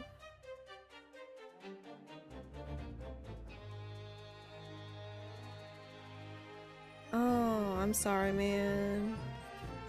Very sorry. I'm trying to test something and it didn't work. Okay, I'll stop that then. Assault, yeah, that's why really loud actually now that I think about it. Okay. Continuing. Wait, where was it? I wiped my hand. Hold it. So you meant that was the board you wiped your bloody hand on? I admit it. What's to admit? It's there plain as day for all of us to see. A smashing print of my right hand. Oh, thanks for answering the question, Mia. But it was probably loud, honestly. Perhaps you wanted to hide that handprint. So you righted the notice board and pushed it into the corner, did you? No, no, no, no. Imagine the weight of that great lump. Do I look like a powerful and well-nurtured man? Well-nurtured man. That is a phrase I have not heard before. That's like you're spoiled. A spoiled man or something. And grown up into a fine man. Well, did you see anybody else moving the board? I've got nerves of steel. I can tell you, but even I have my limits. There was a body on the floor in front of me, and the Grim Reaper himself standing over it. And there was precious little light inside either. My bottom lip was all a quiver. In other words, this witness is unable to give a definite testimony on that point. Yes. So it would seem. Well, don't look at me. I haven't got a clue about it. I was doing business with some second years at the time. What do you mean at the time? When you say you were doing business with them, you mean you were selling them fireworks? Exactly at the time? Yeah, what else? There's the Prairie School just around the corner, see? Those cheeky little so-and-sos have got a plan to blow their school to Kingdom Come. Ah. So I've been telling on them, letting their teachers know what they're up to, lol. You're just selling it to them and then telling on them, lol. Oh, you have? I mean, it's quite dangerous anyway. Sadly. Yeah, I wouldn't want anybody to get hurt, so I let the school know the kids are playing with dodgy toys that I sell them. Then, praise the Lord, the teachers take all the fireworks off of him. And then, praise the Lord again, the kids all come back to me to buy more. Everyone's happy, see? Hello. Nice business. What a racket. Of course, and sometimes a teacher give me a little bonus to thank him for letting him know. It's a busy old life, selling explosives. Venus is a guileful goddess indeed. Well, telling barefaced lies is kind of my thing, really. I'm ever so good at it. Wait, you have so many opinions, old guy. Oh, sorry. Was it this button? No, wait. Right. This one. Something wrong, Mr. Sandwich, again. If I said I was, could we just leave it at that? Would that be the end of it? No. Please explain. Did Miss Venus' statement just now bring something to mind, perhaps? Philosophical thoughts. Deep philosophical thoughts. I think that's where I am. Let's say there was a great liar. Wow, he's legit just saying she's a liar, but okay. And that great liar said, without batting an eye, telling barefaced lies is kind of my thing. I'm ever so good at it. So a liar says they're good at lies? Okay. Would those words of hers be a lie too, or the truth, in which case she's not a liar? No? No? If you're a good liar, if you're telling the truth, you wouldn't say that you're a good liar. If you're a liar, you could also tell the truth and tell lies. You can do both. Duh. Not duh, but like, that's my theory, hypothesis. Oh, it's a hellish paradox, that one, don't you think? She doesn't, liars don't lie with every single sentence. It's just that they can lie. I'm not entirely sure, to be honest. But it seemed to me you're suggesting Miss Venus has been lying, are you?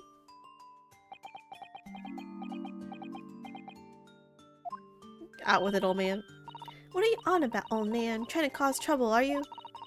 Keep on like that. And I'll wrap your whole body in firecrackers and set them off. That'll give you something to tremble about. That would probably hurt a lot. You have a startlingly disturbing mind behind that sweet and innocent face, young lady. So, Miss Venus has lied in her testimony. Is that what you're saying, Mr. Sandwich? Which part? Be specific. Well, if it means I'll be burning in hellfire for the rest of my days, so be it. Yes, that's what I'm saying. How is you telling the truth means you're burning in hellfire, but okay. You're technically telling the truth, but okay. Can you elaborate, please, sir? Oh, blabbermouth here, headed for the room where the gunshot seemed to come from. But there was someone else who crept up the stairs behind him, too. Behind him? That's right. That rotten liar over there. Wait, what? Wait, who? Who? She followed who? Do you mean to say that you did in fact betake yourself to the scene of the crime after all? Well, I mean, I figured. Also, where the heck is she lighting that match from? Like, where's she? Don't you need like that thingy that you like use friction on? And like, she just did it on her butt. Like, what the heck is her butt then? But okay. What did I tell you, eh? I said I was good at telling barefaced lies, didn't I? You don't do that in court. Yes, you mentioned it. Well, that revelation rocked the whole courtroom, didn't it? No, not really. Who knew fireworks packed such a punch? So you did indeed visit the scene of the crime, did you, young lady? Good grief! Well, now you come to mention it. I suppose, perhaps. I do clearly remember climbing the stairs to the room, yeah? Either you clearly remember it, or you don't. Well, I shall consider a fitting punishment for this perjurious act later. For the time being, you will merely amend your testimony to reflect the truth. Oh yes, my lord, of course. Maybe I did sneak along behind gossip and have a little peek into the room where it all happened. Now tell us more. You make a habit of lying, do you, Miss Venus? Well, I suppose so. I don't really know, to be fair. If you want my advice, though, I'll take everything I say with a pinch of salt. Alright, but you did in fact go to the room where the victim was killed on the day in question, didn't you? Oh please, as if I would. I can't think of anything more terrifying. The truth, please. Kazuma's also really tired of your lies. Well, alright, just a bit then. I mean, a girl my age is curious about stuff, you know? Did you touch anything at the scene? Oh, please, as if I would. I mean, there was a dead body on the floor. So you saw a dead body, right? The truth, please. Because it would be like, I'm sick, tired of you wasting time. Well, alright, just a bit then. I had a look to see if there was anything I could sell. So I did give the place a once-over, but it was nothing to write home about. So you observed it, nice. Right, now I hesitate to ask, but you didn't move the notice board by any chance, did you? Maybe it's Kazuma time. Oh, gotta go, hello. But yes, Kazuma. Oh please, as if I would touch anything like that. Just a few bits of loose change is all I had. The truth, please. She probably likes Kazuma. That's why she's telling the truth. Well, alright then. I thought there might be something worth having underneath it. So I blasted the flippin' thing. Sorry, flip the blasted thing. The culprit. No, not the culprit, but you're telling us that you did move that board. Kazuma angry. I think that did slip out, didn't it? Well, you daft farm pot. What does that mean? What does that mean? I don't believe it. The girl doesn't think. So, did you find anything then? Something that you might have taken, perhaps, to sell? Oh please, I should be so lucky. Imagine the truth now. Kazuma, no patience. I might have found this old pocket watch under the notice board, I suppose. But a bit of junk like this can be worth much if you... What? Huh? Oh, it's Gina. So it was you, was it? You were the one who took it. Gina, how'd she get here? Young lady, may I remind you where you are? That watch there. That was a present to Inspector Gregson from the yard for a big case solved 10 years ago. The professor case, no doubt. The boss used to wind it up every evening without fail when he was waiting for his grub to come to the pub. I see. I swiped it off him once, and blimey was he upset. He gave me a right earful. Said he hadn't missed a day in the last 10 years polishing it and winding it. It meant the world to him, that watch did. Possibly not the best thing to go diving for then. It's not all that though. I took it to Jabby's that night to ask how much it was worth, but the old dealer wouldn't touch it. Wouldn't give me a penny for it, said it wasn't working. Knocked about and worthless, he called it. Oh, and what time was it when that pocket watch was broken? Is the time he died. Anyway, I watched enough Conan to know this. Oh, I knew I should have lifted it. If she kept it, it would have been in safe hands at the very least. Who understood the worth? That watch must be submitted as evidence at once. Oh please, just so long as you promise to give it back when we're done. It's not yours, girl. Not a chance. I'll swipe it from you if you try to get your grubby mitts on it again. That's enough. Hand the watch to the bailiff forthwith. Now, children, watch your manners. He's also childish, but okay. Open it. It's the time when he died. Good lord. The glass appears to be broken. More than likely, it shattered when the inspector was shot. It doesn't take any more either. Which is why Jebbies didn't want it. What a waste, eh? Yes, indeed. Appears to have been stopped at the hour of 5. Exactly when the gunshot was heard then. Which supports the prosecution's claim, of course. Inspector Gregson's pocket watch that he wound without fail every single day. It's no longer ticking and the glass over the face is cracked.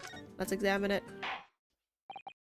Well, it would appear that the mystery of the moving notice board has been solved at least. And as predicted, it had very little bearing on the case. Yunosuke. Ugh. Okay, wait. Everyone stop. This time he died, right? When did they capture Van Zieks then? What time? The glass over the face really is badly cracked. Look. What a shame when the inspector clearly looked after it so carefully. I imagine Mr. Holmes could repair it, don't you? Yes, I should think so. He's very adept at things like this. A useful man to have around, in fact. But kindly remember that he's a great detective, Mr. Naruhodo, not an odd man job. She'd be like, don't you dare bother, Holmes. There's a key. There's a tiny little keyhole here. Can you see? Oh yes, that's probably the winder used to wind up the mechanism. Looks a little unusual, don't you think? Yes, you need just the right key to wind it, I imagine. Wow, that must suck if you lost the key. Why do I feel as though I've seen something? Yeah, what is- wait, that looks familiar. Something a bit like a key that's about the right size to fit in this hole. It'd be wonderful if we had the key. Let's check carefully over what we've already found. Dude, Susato, I already know that. I already thought about that. You don't need to tell me. Oh, this one too. There's a tiny little stub sticking out from this small hole here. Look. I suppose there must have been a little knob or something on that for setting the time. In that case, seeing as we know the inspector took such good care of this watch, it probably broke when the incident occurred, didn't it? Yes, of course! Which could mean that there's a small part of the watch still at the scene, maybe. What? It's supposed to be something? Okay. Wait, I wasn't paying attention. Click that again. Tiny thing. Something broke. A small part. I don't know what that looks like then though. Also, BGM is so randomly loud, I swear. I turned the volume of this down. It's like randomly so loud.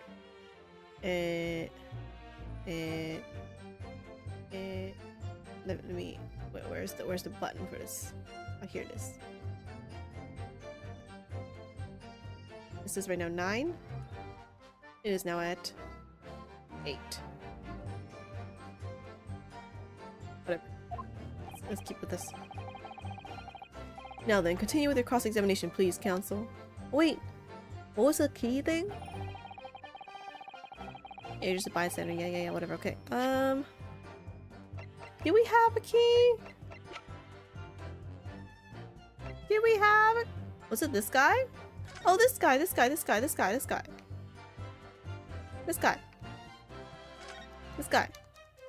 He had a key inside of him. From last week. Twist it around. He comes out. Here's just some sort of key. Could be a key for a door. What's it for, huh? What do you mean, what's it for? We know what's it for now. Susato, do you think perhaps this key could be the key for Inspector Gregson's watch? Oh yes, it could be. Let's try it at once. There's not a moment to lose.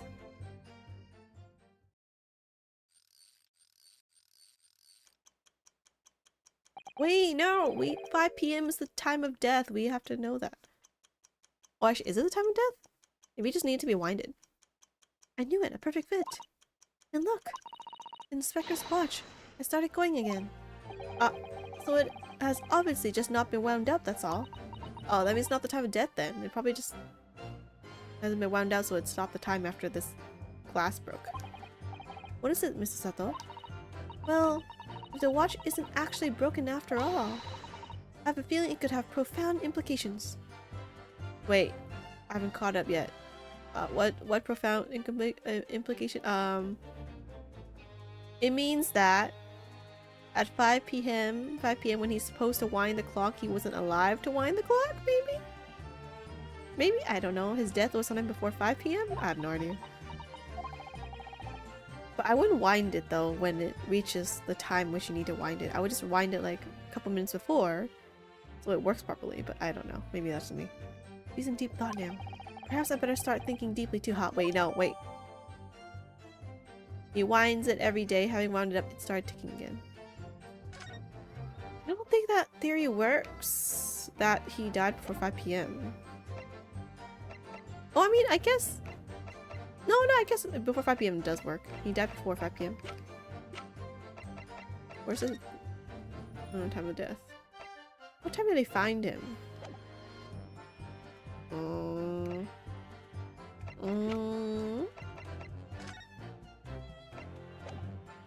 How is this related to, right? Is the next question. Wait, he slept what? Maybe I did sneak and have a peek. I don't know anything about anything bystander. Suspicious, you must know something. But you did go to see what happened in the room, didn't you? Fresno Street is my whole world. It's all I know, and I know all of it. I have to make it my business to know if I want to hold my sign up high. So did you go to see what had happened? It's not the destination that's important, it's how you get there, isn't it? Answer the question, dude. Did you notice the notice board in the room? If you think about it, we're both the same species, aren't we? Both different members of the sign family. What are you talking about? Hot action actual hero. So if I spotted it, I might have tried to trip it up out of a sense of rivalry, I admit. Wait, what is he trying to say? No one really needs to tell you that you're Homo sapiens, not Homo simians. Does that mean that you didn't notice the board? I can only repeat what I said before. I don't know anything about anything. I'm just a bystander, me. Just a sign at the crossroads of life. Dude, what does this mean? Super special hot ultra hero. Yes, it sounds like it's hot hero. I'm like, you kind of too old to be hot, but okay. In which case, just who was responsible for moving the notice board? Wait, we already talked about who did it. It was her.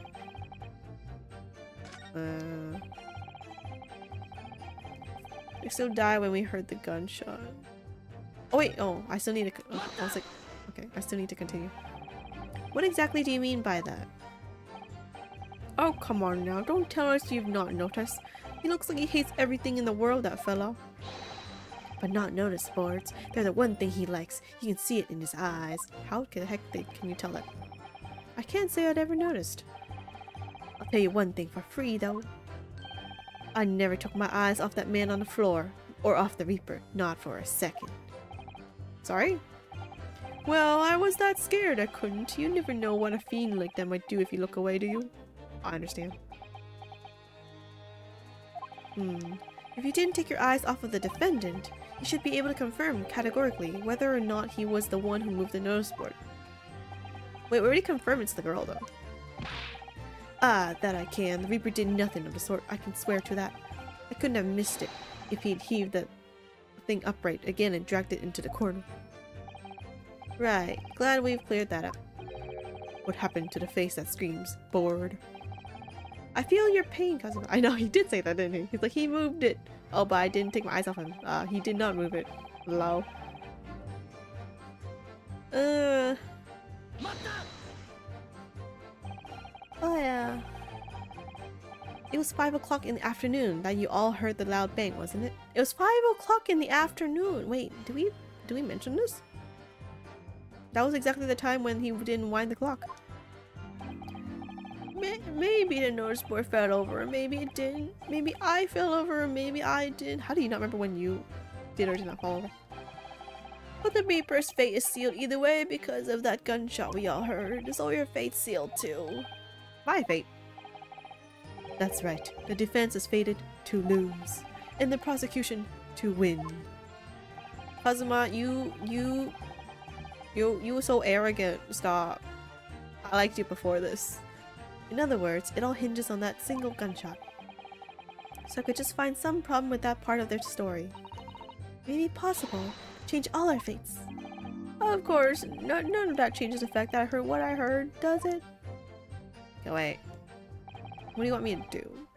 Not much to go on. As you've pointed out, Mr. Naruhodo, there's no question that the notice board was moved, so somebody must have done it. But it did happen after the event, so maybe Katsuma's right, and it's not relevant to the case. But it seems to have been deliberately positioned so as to hide the body from view. I feel sure that there's some deeper significance to all of this. Yes, I know what you mean. I've no doubt there are more clues to be uncovered. You're on the right track. I can feel it. So follow your instincts. I already know what it is though. Alright then. I already got the evidence, but I don't know how to use it.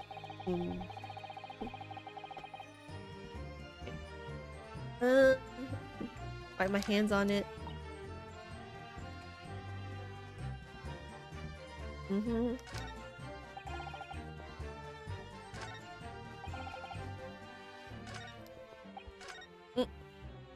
I clicked too fast. What I do with the... I assume it's the pocket watch, because they keep mentioning it. Which, by the way, are too much hints that you shouldn't give me.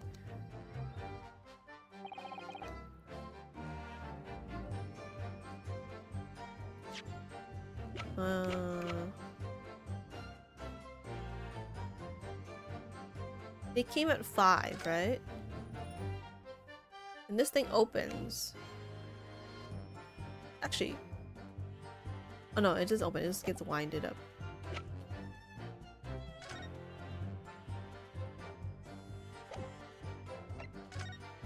I assume the firecracker will be the gunshot. Because that makes sense. But there's no evidence of that. Only evidence we have is this and the pocket watch, basically. Let me save.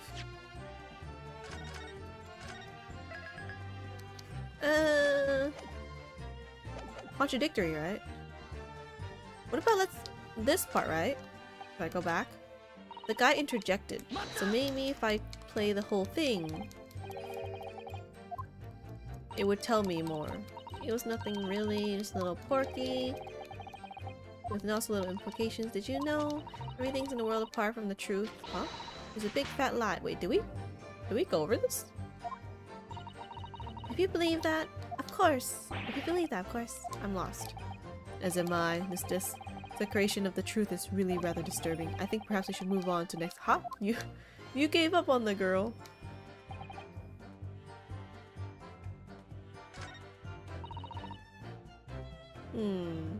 They gave up on this. Wait, the notice board, they mentioned it. That she's the one that did it. Let's try. Darn it. That wasn't it. If it's not that one, then...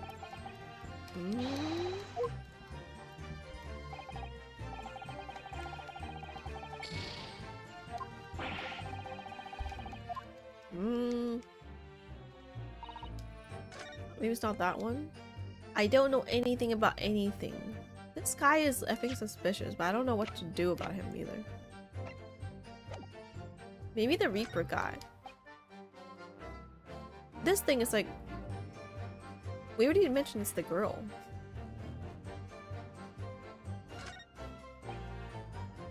The detective still died when we heard the gunshot. Maybe here's the pocket watch. Because he died before 5 p.m, but they came around 5 p.m. He would have wounded it if he died when they heard the gunshot. Let's try that theory. Oh, it was that one. Well, unless it's not that one. I'm afraid that's not necessarily the case. Oh? At the scene, we found this key to the winder of the inspector's pocket watch. A key? And having wound the pocket watch, we discovered that it in fact still works. You see, the watch didn't stop because it was broken at all. What does that mean, Yunosuke? In that fact, completely undermines one of the most fundamental premises on which this entire case has been built. What? Pokemon. Pocket watch. Pokemon. Pocket monster watch. Order, order, order. But cancel. The watch was stopped at almost exactly 5 o'clock. Yeah, which is just when we heard that gunshot. It is exactly the hour. The time that was showing on the watch tells us nothing other than when it wound down. It's merely coincidence that it happened to be at 5 o'clock. Even if that's true, the 3 witnesses here all heard the gunshot at 5 o'clock. So that's obviously when this crime was committed. There was that theory about the pocket watch not being the time of death. It was before then. No, that doesn't hold. Why not? Recall what Inspector Lestrade said only moments ago. The boss used to wind it up every evening without fail when he was waiting for his group to come to the pub. Oh, evening? That's like 7 p.m.-ish. Wait, that's like a whole day where he died. How did they not notice the corpse's rigor mortis thing then? That he hadn't missed a day in the last 10 years polishing it and winding it. It meant the world to him. That watch did. I actually forgot the evening part. The victim was in the habit of winding his watch once a day in the evening. You can reasonably assume, therefore, that he wound the timepiece on the evening before he died as well. Oh wait, no. No, wait, what? Wait, no. Oh yeah, okay, wait. If it usually stops at 5, and you wound it the evening before, which means he probably did wind it at the evening before, so he was alive at like, let's say 7 p.m. And then, let's say it like lasts almost 24 hours, and it stopped at 5, which means his death is sometime between 7 p.m. or that evening, and 5. No, wait, If you said, it will always stop at 5 then, if you wind at the evening before, so maybe the winding is more than 24 hours? If he winds it every day at 7 and should work until at least after the next day, that means he wasn't alive at 7 p.m. Maybe? Anyway. We can reasonably assume, therefore, that he wound the timepiece on the evening before he died as well. Yes, that would be entirely reasonable. But if that's the case, you wouldn't expect the watch to have completely wound down by 5 o'clock the following day. Oh, well, how do you explain that? In summary, the evening before the day of the incident, when the gunshot rang out in that room, the inspector was already unable to wind his watch. He was dead almost a whole day before. You can't mean. What would stop a man winding his watch if he's been in the habit of winding it every single day evening for 10 years? The obvious answer is that he was already dead. My God, he was dead. Oh wait, no, there's no jury. Wait, never mind. There's no whispering. There's no audience either. Order. Wait, what order? Who are you ordering? There's no one here except us. Counsel, that is the most extraordinary claim. Extraordinary isn't the word. It's absurd. You claim he was already dead the night before. Do you really think that Scotland Yard's coroner would have overlooked something like that? I know, rigor mortis. On that subject, there is something rather surprising. There's actually an omission in the coroner's report. The time of death. Time of death is not noted. That's right. Wait a minute. You're forgetting that my legs went from under me when I kicked the door in. What do you mean? Like I said, I planted my hand in a dirty green puddle of blood. Oh, so the blood was... yeah, it didn't dry yet, so it wasn't the day before. Yes, so the victim's blood hadn't dried, it was fresh. He catches on fast, doesn't he? It could have been different blood. But that blood could be explained in any number of ways. It could have been put there afterwards. Some fresh blood could have been poured over the wood. Does my learned friend think that fresh blood is available on every street corner? Did you just take that learned friend from Van Zeeks? What the heck, man? We are friends! Oh! You call me my learned friend! Well, it needn't necessarily could have been human blood, of course. Very true. We've been told previously that Scotland Yard has no way to identify blood as human. The problem is currently being researched. At present, you are correct. It is beyond our abilities. So then, a chicken's blood could have been used, for example. It's certainly a possibility that it wasn't an inspector's blood at all. Yeah, I just think of like blood mixing with each other, like, ugh. At least it was dead, I guess. But the gunshot was heard at 5 o'clock that afternoon. That's beyond question. Is it, though? Was it actually a gunshot? What? Given that the time of death of the victim has already been called into question, it isn't beyond the realms of possibility that what these witnesses heard wasn't a gunshot at all. Oh please, what are you trying to say? As Lord know what we heard, and it was a loud bang that came from that there room. Now you listen to me, a street seller's ears are his livelihood. Is that for like horses? I don't doubt your ears, sir, but all you can state with certainty is that you heard a noise. Explain yourselves then, counsel. A noise that sounds like a gunshot could have been made with this one. Something like this. The culprit could have set off one of these to fake a gunshot. Good gracious, the very fireworks that are sold by the witness. Now hold on a minute. Are you saying I did it? No, if I just bought it. My pretty little fireworks only make a little pop anyway, see? Not 100 of them together. The Venus special that you sell for 600 pennies sounds like this. Wait, how am I reproducing this? I had to buy another 600 or 100.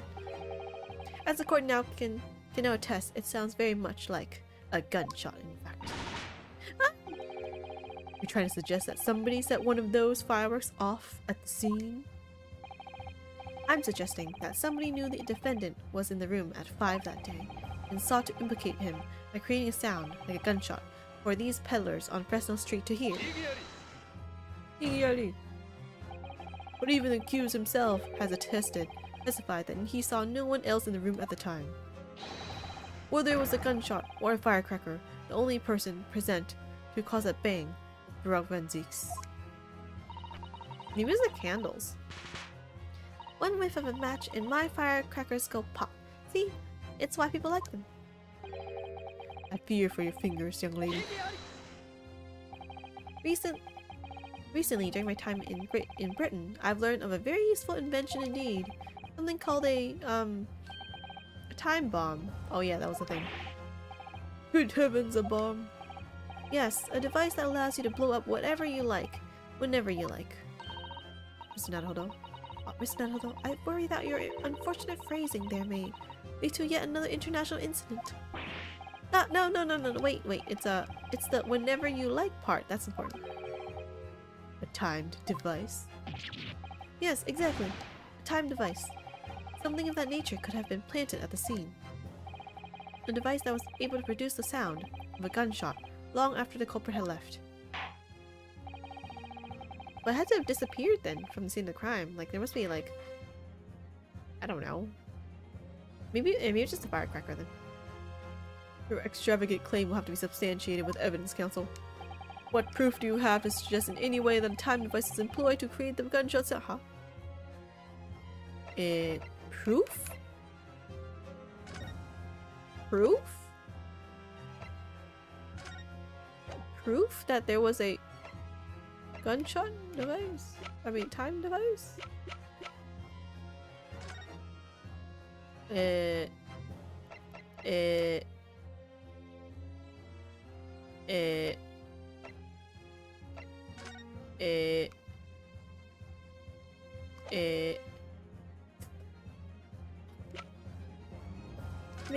I was thinking maybe this one, because this is timed, right?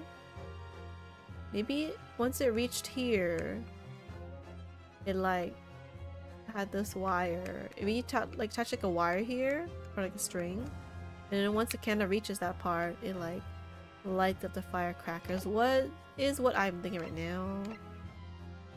Let me save this. Evidence of a time device? Ah, the candle's the only time thing I see right now. Let's say this one. Is that correct? Oh, thank God it was correct. As the court has already discussed, the tip of one of the candles in this candelabrum has been blown off. It could be that one. I think maybe the firecrackers are tied to it. Maybe. Indeed, because it was struck by the bullet, which presumably passed to the victim. I don't think that's possible, my lord. Not possible. Why? Because of the scorching. There are gunpowder scorch marks clearly visible on the broken candle. Is that gunpowder scorch mark? But okay. There are? Goodness, yes. But is it not the case that there was also scorching on the victim around the bullet entry wound? I don't know what scorch marks look like from bullet, but okay.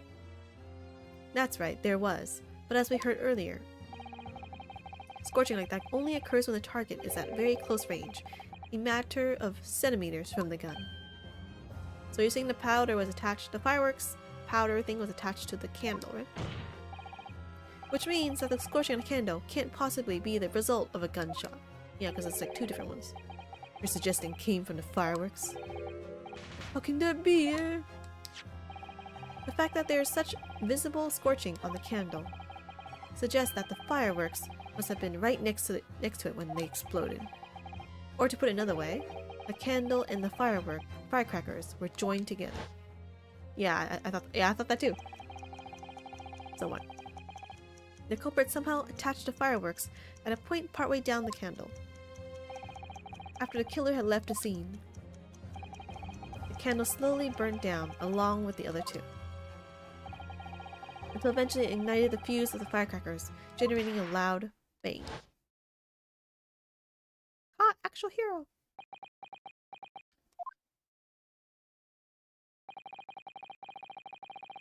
And that is how these three witnesses came to believe they heard a gunshot at 5 o'clock. Well, what a plot. And this implies that the victim could have died earlier than we've been led to believe, the previous day even. Why is rigor mortis not a thing they check with? Maybe it wasn't invented? No, I think they mentioned it earlier. No, hold on your horses. All you OS law here saw the victim going into the building, remember? Maybe he was a fake guy then. I couldn't forget that flame colored hair even if I wanted to. Maybe they saw some random other guy with a red head. Person you saw entering the building wasn't the victim at all. Consider this. They didn't know it's a wig? Obviously, anybody can wear a wig, so the person that these witnesses saw entering the building 15 minutes before the incident occurred could easily have been somebody else entirely wearing the red hairpiece. Somebody else? Do you mean to say? It was the same person who contrived the firecracker trick. In other words, Inspector Gregson's killer! Who?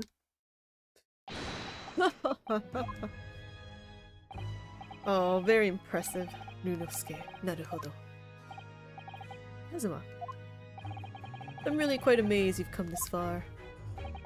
But after all, wasn't I the one who told you that you had all the makings of a great defense lawyer? What is this random, I'm proud of you, my friend, feeling, but okay. I also noted the lack of a time of death in this report, a stark omission.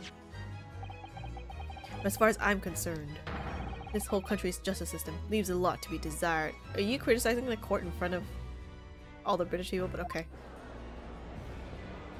Where's all these whispering from? There's no one in court. There's no audience. Order, order, order. Wait, is there an audience? What the heck, man? There can't be an audience. It's a closed court. What order is he saying? Prosecutor Asogi, what on earth do you mean by that statement? I hear that many of the leading members of Britain's judiciary are present. Oh, maybe them. To observe this trial today. So we cannot allow even the slightest doubt to be overlooked. The defense's assertion about the time of death based on the victim's stopwatch is just conjecture. But, while the possibility exists that my learned friend may be correct, we have a duty to explore it. Well, certainly, I would agree with you. We are the audience. I guess so. And what immediately comes to mind is, of course, what was Inspector Gregson doing and where did he go on the day before the incident? Do you know? Inspector always carried out his investigative work alone. How do you know that? His movements were treated as confidential within Scotland Yard. Even within the yard? However, considering the evidence we've been presented with so far, I'd say it's fairly apparent what case the man was pursuing, wouldn't you, my learned friend? I still think this room could have been anyone's room, honestly. Who's inspecting the case or who is involved with the case of the Reaper, but okay. I do have a feeling about what case he might have been investigating. Yes, I agree. Surely. My lord, the defense believes it can explain to the court the case that was being investigated by Inspector Gregson at the time of his death. Well, so could the prosecutor. He's the one that gave us the hint. Whatever. Very well, counsel. Present your argument to the court. What evidence is suggestive of the case being investigated by the inspector on the day prior to the incident? Oh right, the redhead thing. No wait, Actually, I don't know. The wig was by the culprit, right? But the killer that killed him was wearing a red wig. So if the killer was the person with a red wig, he was probably investigating the red wig people. Which is... Also, this is circled, right? I think it was Holmes that circled it, though.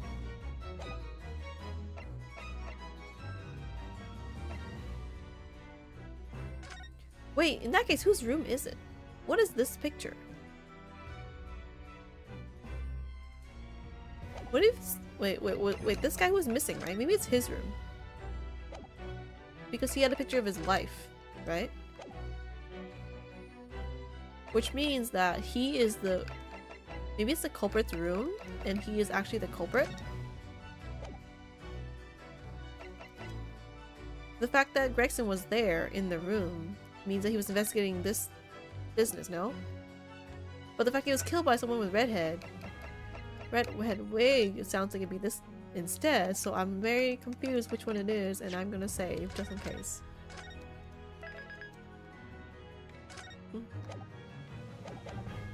My first theory is this one, because... No, wait. He could have been investigating this one, but no, they went to us and she went to us to investigate. So she probably didn't go to Gregson, which means it was this one. Oh, cool. Wait, I didn't click that one, but whatever, it's close enough. I believe this red hairpiece points to the answer. We might assume it was part of a disguise used to carry out an undercover investigation. Surely not, such a brightly colored hairpiece would only serve to make the inspector more noticeable. Yes, that's quite true. It would definitely have made him stand out in a crowd. Except, that is, in a crowd of gentlemen from the Red-Headed League. The Red-Headed League? So, you'd already worked it out. What on earth is this all about? Is there such an extraordinary league of gentlemen? The Red-Headed League is currently under investigation for a grand deception. Deception of what nature, Council? They have been targeting red-headed men across all of London and tricking them out of small sums of money. 2 men were arrested for the misdemeanor only yesterday, in fact. My lord, the defense calls for those 2 men to be summoned at once. 2 redheads! Wait, why is that so surprising, but okay. Sure. Inspector Gregson clearly infiltrated the Red-Headed League using this hairpiece. What? Wait, he did? I thought we said that this wig belonged to the killer. Wait, what? You just said... Oh, he infiltrated them. They took his wig, or... Well, if we're saying this wig belonged to Gregson, that means that the killer took the wig. And entered after. With it, I guess. Okay, it could have been it didn't have to have been his wig, but okay. Anyway. So it's very likely that he had direct contact with these criminals. And it's quite possible that such contact led to more serious events. Maybe they killed him just because of a scam? Being exposed? Bad. I concur that we cannot in good conscience leave this new avenue unexplored. Well done, Miss Naruhodo. Well, it's another possible line of inquiry for us at least. The prosecution will make immediate arrangements for the charged men to appear. Bring those 2 Red-Headed League conspirators before me, Prosecutor Athelby. At once, my lord. Very good. We still have a 30-minute recess. Court is adjourned.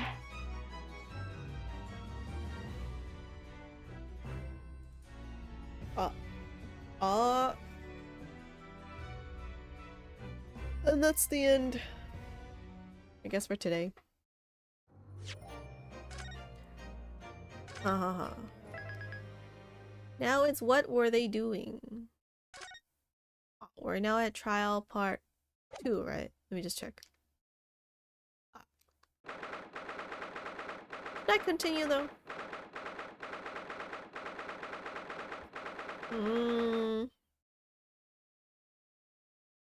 It probably shouldn't take too long. I'll continue.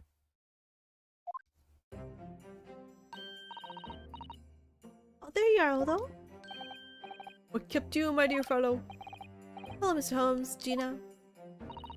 You sure about what you said in there? That the boss, you know, actually died the day before? It's pretty hard to swallow. Yes. I was shocked by the revelation too, Gina. As was I! Possibly more shocked than both of you! It's not competition, Mr. Holmes. But I was more shocked than all of you put together. Hello? Rivalry. This is the autopsy report in question, is it? Yes, it's strange that there's no time of death noted. I suppose there's a simple explanation, or perhaps it was a deliberate omission. Oh wait, what was it? Hmm?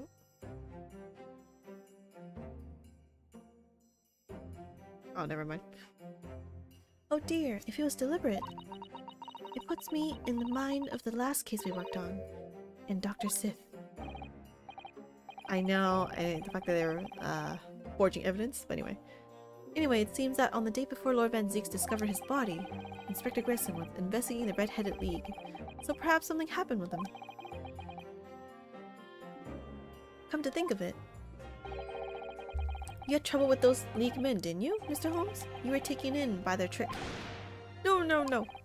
Naturally, I wasn't taken in, as you put it. My sleuth hound interest was merely piqued slightly by the rare scent of a weekly £4 income, and that scent masked the underlying scent of deception, I suppose. The two criminals in question are the pair we saw being arrested yesterday, aren't they? In Mr. Holmes' suite, I mean.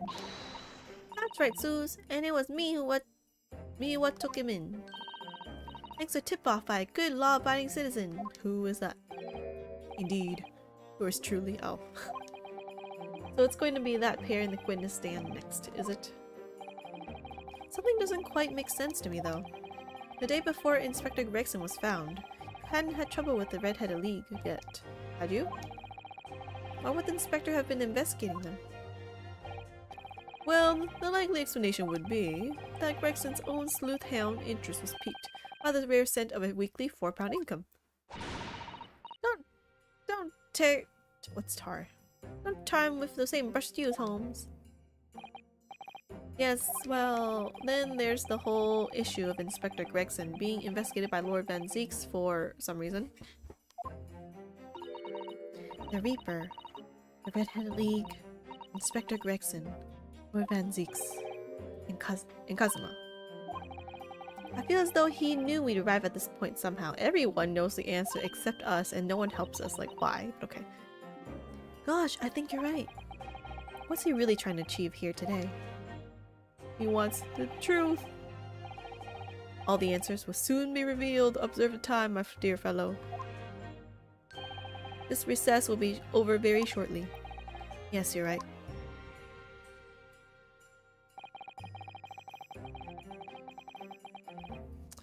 Kazuma was determined that he should be the one to prosecute this trial. And he was determined that I should take the defense. Just what is it that he's hoping to make me see, I wonder? He wants to find out the truth about his father's death. The trial. I get the feeling we're a long way from the end of this trial yet. Darn it. Premonition telling me it's never over until like maybe 8 hours later. Are you ready then, Mrs. Ito? Actually, 8 hours is still pretty not that much. Yes. Actually, can I change Kazuma's outfit? I want to change his outfit. Probably not. It's only 1 p.m. It's also 1 p.m. here. In the name of Her Majesty the Queen, I hereby declare this court to be in session again. We resume the closed court hearing of Brock Van Zeeks, here present, who stands accused of murder. It's almost 6 a.m. here. I hope you go to sleep soon.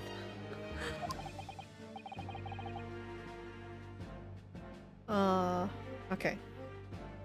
Now then, Prosecutor Asogi. My lord? Have you summoned the witnesses as requested? Yes, the two members of the Red-Headed League who planned and carried out the deception. They arrived not long ago from their local prison by police carriage. Very good. Bailiff, usher the 2 men to the courtroom.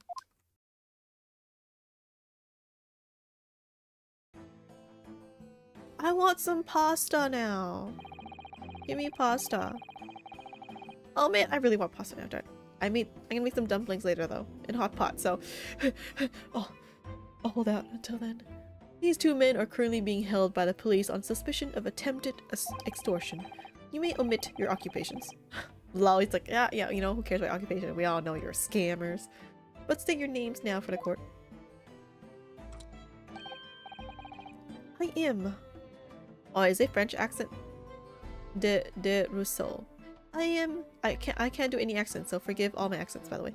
I am Fabian de Rousseau, a descendant of the great Rousseau family from Nice, en France.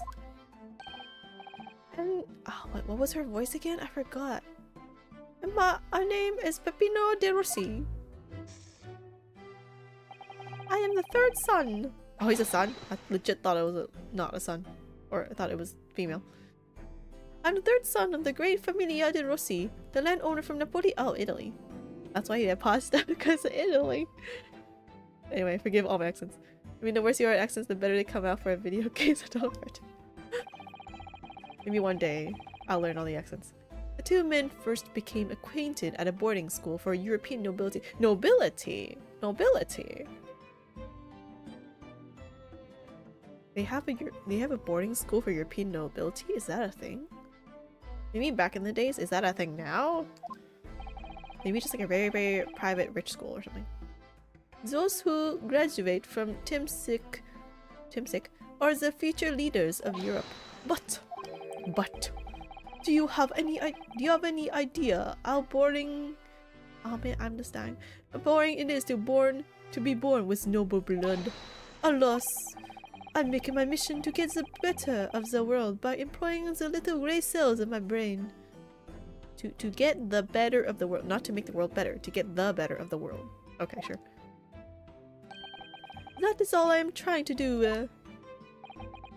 So that's the only reason for this whole grand deception you've been carrying out? Wait, so you're scamming people because... Wait, you're rich, you're nobility, right? I mean, I guess you don't have to be rich to be noble at this point. You could be poor nobility, but... So you... Wait, it's boring. It's boring to be born with noble blood. So I want to do stuff that's interesting and scam people because I'm better than them, I guess is the reasoning. Oh yes, you can tell I'm Italian because I eat pasta in the middle of a court of law. Only in Ace Attorney. And all he needed was like some... Actually, the only French... Like super French cuisine I know that basically only is in France, basically. That I know of, at least stereotypically, probably. Is snails, which is delicious by the way. And frog legs. That's the only thing I remember. Oh, and croissants. He should have been eating croissant or something. Anyway. Oui, you could say that. Not bad, eh? Oh wait, I'm pretty sure that's the wrong accent. Yeah. What was this again? I forgot his voice. He has the grand ideals, but the petty plans. This strange combination is a charm of the hilarious brothers. See couple? Wait, they're brothers? I guess they're not brothers, just redheaded. Listen to me, Peppino. I have 2 things to say to you. Are you about to tell me one of your grandi anecdotes? Viva! I don't know what they're saying. Firstly, I want you to stop calling me this couple. And secondly, we are not the hilarious brothers. Oh wait, I missed the last line. This is serious business. I have no idea. No, I know more French than Italian, okay? I'm sorry. I took French at high school. That's all I remember. Gibello, there it is. The couple's trump card. The furrowed brow. It is deep, the couple. The furrow and the meaning of your words. The court has been led to believe that under the banner of the Red-Headed League, you have conspired to swindle money from unsuspecting members of the public. Is this true? I just realized they're in Britain. Maybe they're like, let's scam these British people. We are better. We are nobility. Oui, c'est ça. Oh, yes, it is that. I at least know that. And what exactly was the nature of this deception by which you plan to defraud? Alas, I will explain it. No, capo. Leave it to me. Oh, dude. It just came to me just now. Italian in the Ami Mario. He's gonna have a Mario accent. Oh, I remember saying I bought soba noodles from the store recently, so not sure what to make with them, but that's a journey I'm eager to explore in the near future. Soba, you could eat it with like hot-ish, but if you have tsuyu, which I don't know if you have, you like dip it in tsuyu or sauce, and then you just eat it like that. And then tempura is usually a good thing, but tempura is hard to make because I hate deep frying, but that's just me. Anyway. Anyways, guy's gonna have Mario accent now. As you see, we both have the vivid red hair, no? Or his attempt at Mario. At school, we were teased for this without pity. The couple here, he was many times behind the schoolhouse, crying like the chimney fountain. Ways, those dogs, one day some world will respect us redheads. Every night, he would bury his head in the pit. C'est bien, Peppino. Enough. I will explain the rest. The first step was the newspaper advertisement. About 1 week before the plan was put into operation, we listed the same notice in every paper in London. Yes, we saw that notice. It was this one, I believe, entitled To the Red-Headed League. Oui, c'est ça. I am honored that you have seen it. It states that the only condition for joining the league is having flame-colored hair, and that if you satisfy the interview panel and are admitted into the league, you could receive a weekly income of £4. On the date specified, red-headed hopefuls gathered in droves at a park specified in the advertisement. And from each person present, this pair took an application fee of 5 shillings. And with the money, 2 francs. It was a plan most elegant, no? No, it was most dishonorable. But to be frank, I'm stunned anybody was foolish enough to be taken in by such an obvious trick. The park was described by one witness as choked with red-headed folk like a coaster's orange barrel. And the day on which all these men were gathered to apply was the day before the victim was discovered. Crucially, these 2 men spoke face to face with every single person present that day. Oui, I have seen more red-headed people in one day than I will see in the rest of my life. See, and now, every time I see the couple's hair, I feel sick to my stomach. Not your hair too. Anyway, why have we been summoned here today?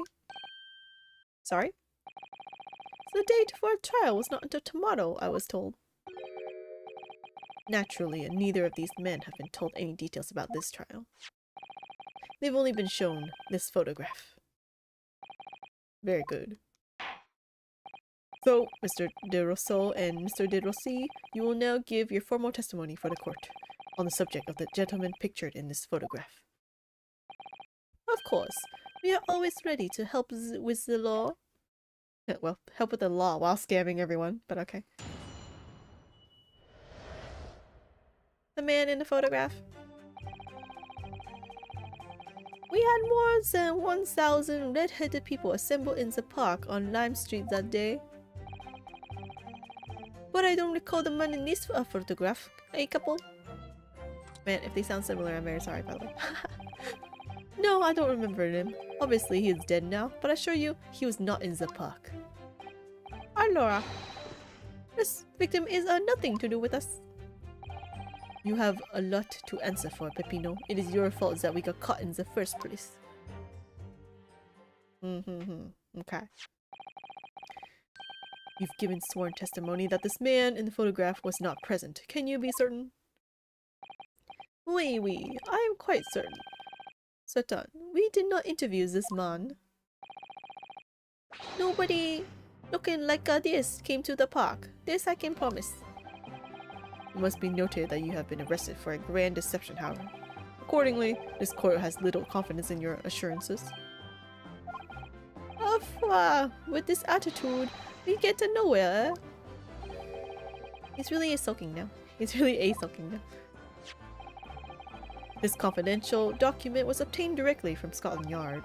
It records an entry from the inspector's private diary dated the day before the incident. Thank you, diary. Why you no submit this to the court before? It reads, Lime Street Red-Headed League undercover. Ah, I have the answer. Maybe there was another similar event in the park on the day in question, eh? That is ridiculous. There's no question that Mr. Gregson was investigating the Red-Headed League. Which means it's quite possible that's when he was killed. Very well. The defense may proceed with a cross-examination now. Yes, my lord. Excuse me from a scroll. I know, right? It's so like... Actually... Did Britain had scrolls? I assume they did, right? For like official stuff? Or at least one of those days back in, you know, those days. I think Japan had them too. Or like Asia in general. Anyway. Man in the photograph. And more than 1,000 red-headed people with the symbol, okay.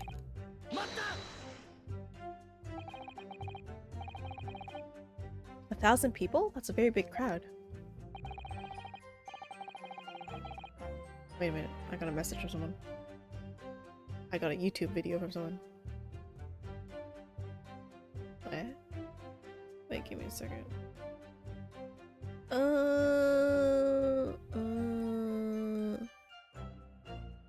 What does it say? Paste. What?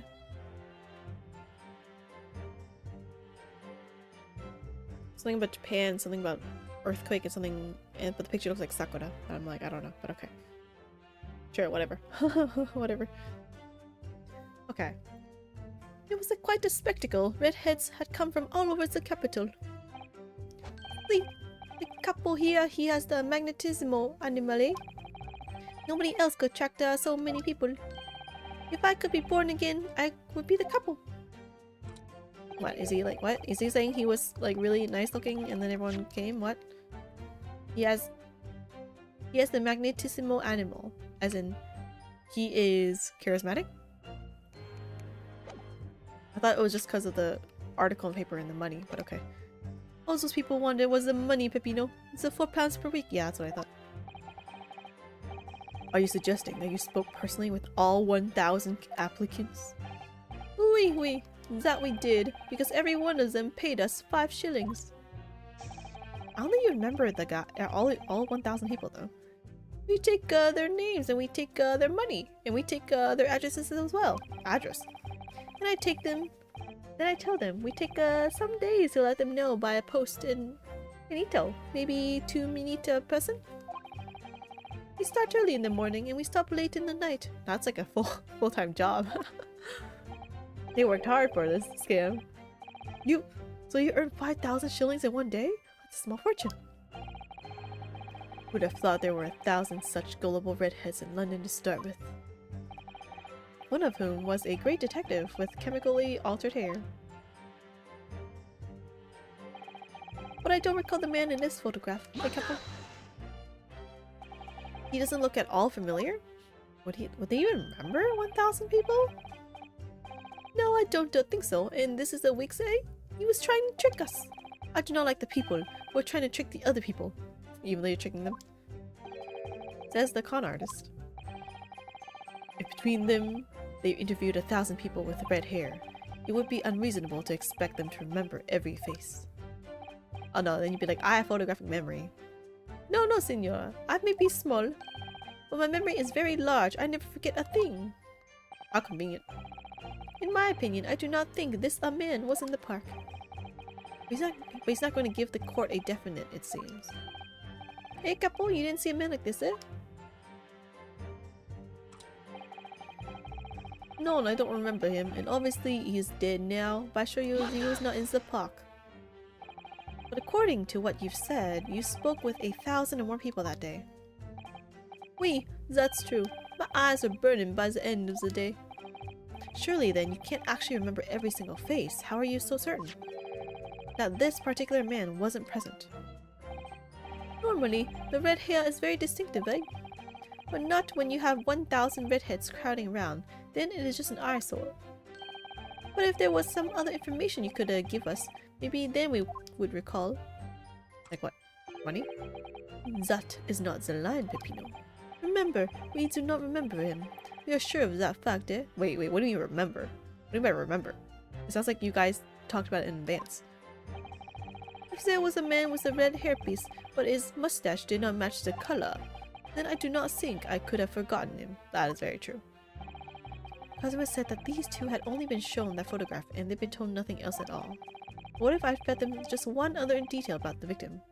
For example, his fish and chips. He's always holding that. I can certainly appreciate that just knowing the man had red hair wouldn't help you remember in this situation. But what if I told you that the man was always munching on a packet of fish and chips? Do you remember a man who was eating incessantly? Not really. I was looking only at the heads of the applicants. I would have noticed the fish and chips any more than the caviar and smoked salmon. Not even the pasta next to you? Or a spaghetti! Me! I love the spaghetti! So do I. Really? I had no idea. Kazuma again, what you said before, Peppino? See, couple, see, I said it again and again. This victim is saying nothing to do with us. But we only have your word for that. See, but what else can we do, eh? True. Uffa, we are not having much of fun these days. First we are arrested, then we are shown the horrible picture of a dead man. Now you question every single thing we say. We are the victims here. Hi, couple? No, you were caught carrying out a plot to swindle hundreds of innocent people. Or 1,000. You've had to bring that up, but it's not fair. Hi, couple? Wait, that had nothing to do with anything. You have a lot to answer for. It's your fault that we got caught. Yeah, what is this thing? I want to know about this. What do you mean by that? Come on, you promised not to say. Hi, couple? After we had all the monies that day, we should have had left the country. That was my plan. I left the purchasing of the tickets for the ferry to Dunkerque to my companion here. But he bought them for the wrong day. Oops. Ha ha ha. See, but it's an easy mistake to make, the 31st. Poof! I have no sympathy for you. You were an all day late for the boat because of your stupidity. It's only because of this that the so-called great red-headed detective caught us. Couple, you know what I think? This is the work of God. It's the holy punishment, Peppino, for the last time. This is not holy punishment. This is only your fault. Ah! Don't blame... Oh wait. Don't blame God for your unholy... Don't blame God for your unholy mistakes. He said unholy with an H, but okay. Maybe he has a mistype. You're making me sick with anger.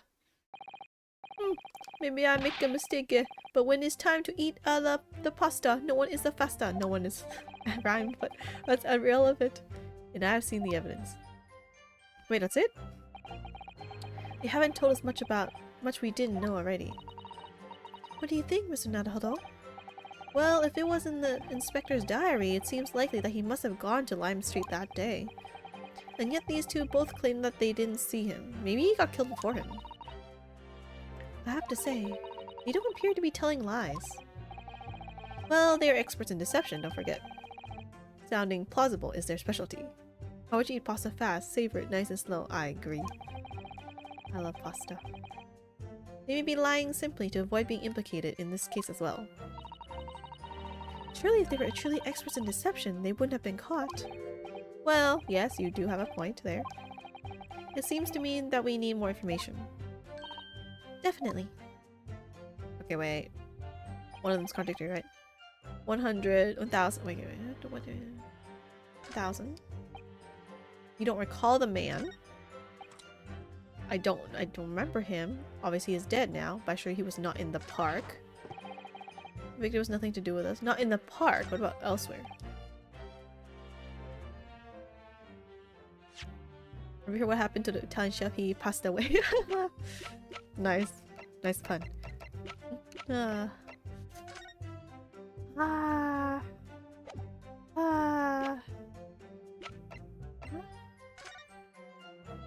This is about the Reaper. This is unrelated.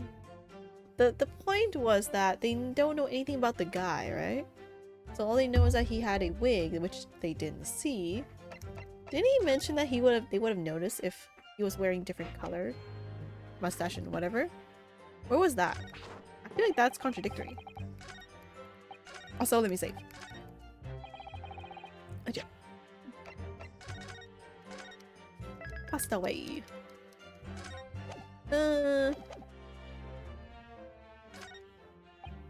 You don't recall.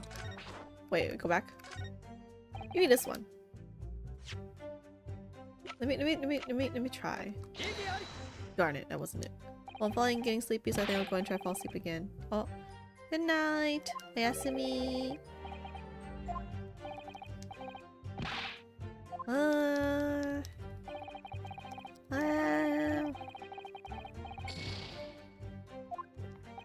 He said he would have noticed if he had different color mustache and hair. But they don't remember seeing him.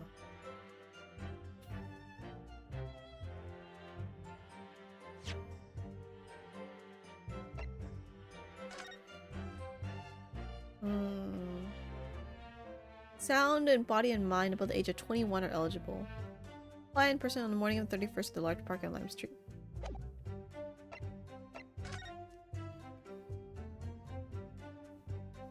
What was this again? Oh, introduction. Letter. Why is this even evidence? Or, I guess it was to present something of it. Maybe. Wait, what was this? Was this thing here? No, that wasn't. It was just a wig. Presumably, it belonged to Inspector Gregson. Or a weapon. Bullet. I would think it's just been this photograph, but it definitely doesn't match his head, though. Wait, let me click on one of these. I think it was. Let's try this one again.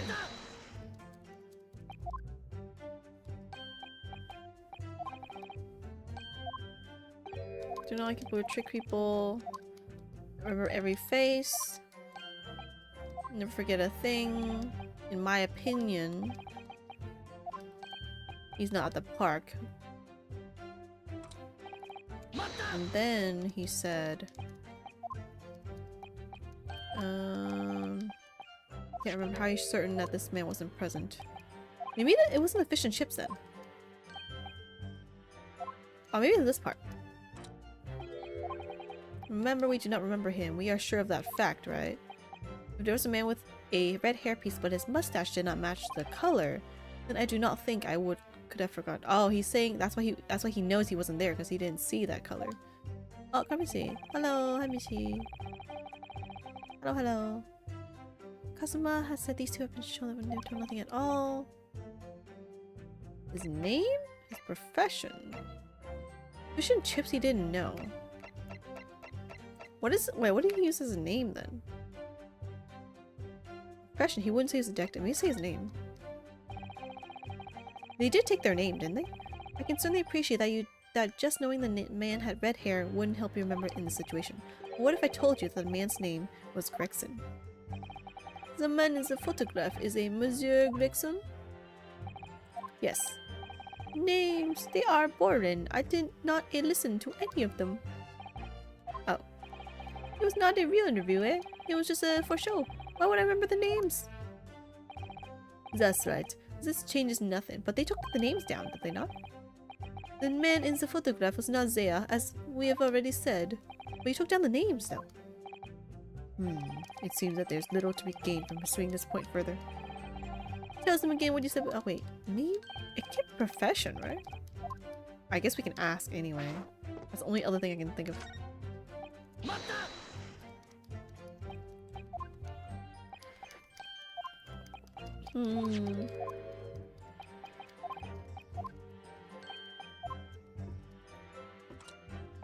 Did they write down the profession?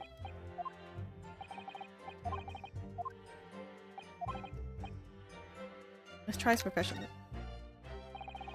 I can certainly appreciate that just knowing the man had red hair wouldn't help you remember in this situation. But what if I told you that the man in the red hairpiece was actually a detective? The man in the photograph, a detective? Yes. It would appear he found your notice in the paper suspicious and decided to investigate incognito. Oh, they remember something? Sorry, but this changes nothing, huh? This was the correct answer. Chota! Something to add, Mr. De Rossi? See, I'm always adding something. Parmesan, olive oil, pepper. Oh, sounds good on pasta. What I mean is, did you not agree with your friend's last remark by any chance? Or did you not agree? What did he say? Just say about the detective? Yes, that. Keep your mouth shut, Peppino. You have said enough already. Oh, see, they definitely rehearsed their lines and story. But why, couple? What is the problem? There was a man who said, I'm an inspector from Scotland Yard. Why would he say that? He's undercover. What? What? Good lord. Why would you say that? Why would anyone say that? Order! Order! Order! Explain this volte-face. What does that mean? In your testimony, witness. It's simple. A man who was at the park said something. There was no such man. Wait, what was he? Said to us that he was an inspector. Okay. Mother, what are you saying, couple? Have you forgotten, eh? I have forgotten nothing. Nobody likes this came to the park. They're covering it up. Basta, couple, basta. You beat me at many things, but not two. The memory and the meals. Like I said, when it's time to eat la pasta, no one is fasta. That's weird. But you're inferior to me in every other way, so shut up. Nah, man. Tell us now. They're both doing it. Ugh. Does he have like ulcer from the stress? Choptard, the damage is done. Indeed it is, sir. Actually, is he? I just realized, is he spinning his glasses? Oh, I like doing that too. Well, I mean, not spinning the glasses, spinning something, but that sounds like if you slip, your glasses are gonna break, but okay. There was a man who came to the park and he said he was an inspector from Scotland Yard. How did you just put that on just like that right after? Wow. However, he looked nothing like the man in the photograph. He was somebody else. How can you be so sure? Because, to start with, his face was completely different. Wait, what? Different Scotland Yard guy? See, it's true. The man who came was younger. His face was clean-shaven, his eyes were sadder, his chin was thinner. No resemblance whatsoever then. Anyway, I was not going to be fooled. I took the obvious precaution and said to him, if you are really a detective, show us the proof. Maybe someone was pretending to be him? See, the couple here. He doesn't take no nonsense, eh? But he was very well prepared. He said he had identification. Identification? You mean official police inspector's identification? Not him as a gun. That is most unconvincing. Sorry, my lord? Counsel. No incognito inspector would offer his identification for inspection. Well, they wouldn't even say I'm an inspector if you're undercover too. Like, what the heck? It's quite out of the question. Definitely. Why would he expose his true identity? Clearly, the papers were fake. Seto couple, you are a genius. As we say in Italia, it takes a thief to recognize another, eh? And what happened after he announced that he was a detective? He became very annoying. He said, you were under investigation. Wait, it was Sherlock Holmes, wasn't it? It was Sherlock Holmes, because he did go. Wasn't it? So I took his papers from him and chased him out of the park. Oh, give me the papers! It was fantastico! And look, here is the identification. So you stole it from the man? He had it, coming. He made us very scared. But he was not who he said he was. Indeed, the person described here does not appear to have behaved as a true inspector would. However, I believe it would be prudent for these identification papers to be entered into evidence. But I like them. Oh. Wait, let me look at it. Now, let us return to the witness testimony. Hey, wait, let me see. What? Metropolitan Police Warrant Card. There's a crown on here. Did it always have a crown? Let's open it. Well, I suppose we should see what this inspector's identification looks like inside. Oh. Yes, it definitely looks fake, doesn't it? How would I know, man? I don't even know what the real one looks like. Out of interest, what name is given? Don't tell me it's Hubone. Or Huboon. Probably just something plucked out of the air. It's Tobias Gregson. Maybe the killer was pretending that he was there? So he was alive? Pretending that he was actually alive the whole time? Maybe? Wait, what? Miss Scotland Yard insignia. Looks genuine to me. Maybe they stole it after he was killed. To pretend that he was actually alive. But in the department, the identification number details are all correct as well. How do we know that? Since when have you known those? I know, right? I was like, what? Do you mean to say? I know it seems incredible, but yes. I think this is a genuine identification book issued by Scotland Yard. But that's unbelievable. Is this the real thing after all? Which means they stole it from him after he's dead. Is that it? Is there blood? No? G? Okay.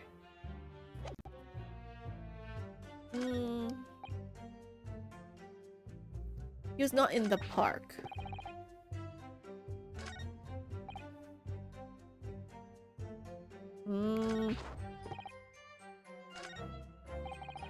I know I present the notebook because it means that it's not that he's uninvolved, but that the fact that his notebook was there means it was somewhat involved, even if he wasn't actually there. Maybe put it here. Maybe let's do this one. Oh, yes, that was correct. BGM stopped. I wonder if I could ask you to examine this identification book very closely. Miss Lestrade. Why Miss Lestrade? What is your intention here, Counsel? Is this really a fake, or is it genuine? That's the question. Which we can't answer ourselves. Iggyari! Don't be ridiculous. No Scotland Yard detective would allow his or her identification to be stolen unless he was dead. Mata! That is the boss's, no question about it. How does she even look at it already? I assume I gave it to her and she looked inside. As I suspected. The undercover detective who attended the Red-Headed League's enrollment on the day in question was the killer. Wait, what? Really? Wait, what? Was the real Inspector Gregson carrying out an incognito investigation? No, wait, no. Why would you say you're under inspection? Or you're doing investigation then? It had to have been a fake that was carrying it. No, it's a fake. Zoolorth. What is he saying? Also the box though. Order. But if the boss had his identification stolen, he would have reported it straight away. Oh. Maybe, unless he was dead. I mean, he was always on at me about it. If you lose Summit, report it at once, he'd say. Could it be then? He was fake. He was dead. But the inspector was physically unable to report it. Yeah, see, what the F was I talking about? I as in like, Ryunosuke. Wait, where was it again? The undercover detective who attended the Red-Headed League enrollment was the real Inspector Gregson carrying out. Yeah, see, that was definitely not it.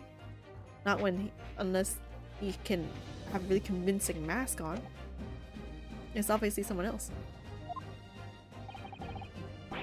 Physically, what are you saying? Unable to. You're suggesting. Yes, it's quite possible that he was killed before he had the chance to report his identification stolen. No. I like Kazuma's white outfit though, to be fair. Order. The defense posits that the victim was killed the day before his body was discovered at a different location. I mean, it could have been a different location. Do you two have anything to say about that? Wait, what? How are they related though? I know nothing. I done nothing. Pull yourself together, Peppino. Mon Dieu, you can behave a little more like a master criminal than that, no? I wish I had returned to Italia. Stop crying, Peppino, please. Otherwise, I... Stop your whining and start talking. Where's Loom, though? Loom? Well, I believe the court will need to hear your side of the story. I know nothing. I done nothing. But you will tell everything, or face the worst possible outcome. Murder, right? Maybe not murder, I don't know. They're all just spoiled rich people, I guess. Or naive. You will dry your eyes and testify again about these identification papers and the precise circumstances under which you came by them. We're crying out loud. Now they're both crying. Detective and the identification. The truth is, we took him prisoner and kept him for the night at our secret hideout. That was such a lie then. The whole thing was a lie. Even though I didn't think he was a real detective, I was too scared to let him go that day, just in case. Wait, what? Then... why would he tell you that that he's undercover though? That's the part I don't understand. We took the man's identification from him and shut him in the room next to ours. There might have been a little tussle, but we did him no harm, and the next morning we let him go. Oh, you did? He spent the night in a nice room. It was nothing like prison, really. What? This is outrageous. You imprisoned the man? But no, see, no! It was not like a prison. He was very comfortable and calm and happy. Like couple?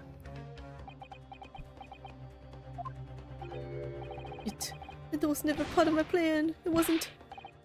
So you think it was my fault, eh? Just because I got the date of the fairly wrong by one little day. I do not think it was your fault, Peppino. I know it. No, por favor, couple. It is not affair. You shall have plenty of time for squabbling back at the prison, gentlemen. I don't believe this. How could he have been a real detective? I know, why would a real detective say if they're undercover, man? Counsel for defense, proceed with the cross-examination. So on the day before the incident, Gregson spent the night confined in this pair's hideout. Was it the night before? So that's why he didn't have time to wind the clock, so he wasn't dead then?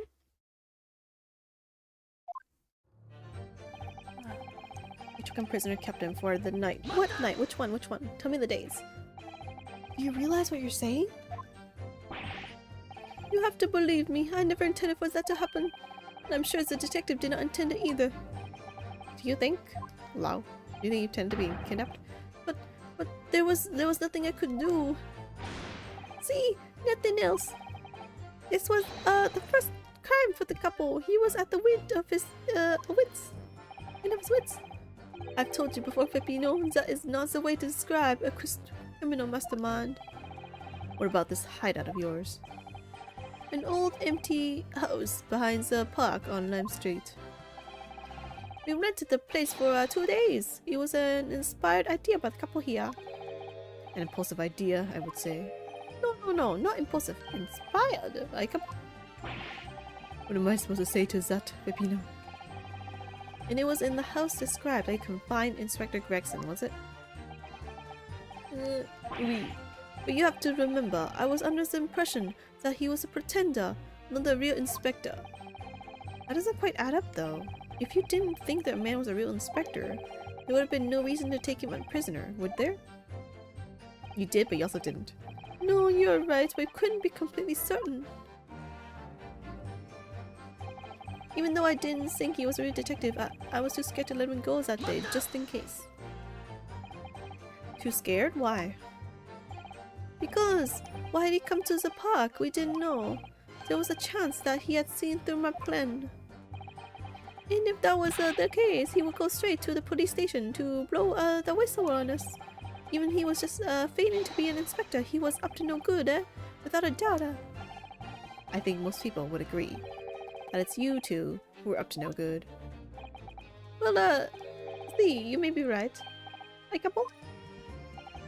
The point is, we were not able to escape from England immediately. That's why we had no choice but to take the man prisoner. What I don't understand is why the inspector felt the need to show you his identification in the first place. Yeah, that's what I want to know. See, I asked myself the same question. We were writing down the names and addresses of all the people who we took 5 shillings from that day. I've forgotten what name he said, but the address, it startled me. See, address, Scotland Yard, the Homicide Division, he said. Wow, why would you put that as address, man? What? He probably didn't like your face, Pepino. Anyway, I was not rude. I just politely asked him why he said it. Why he had said it.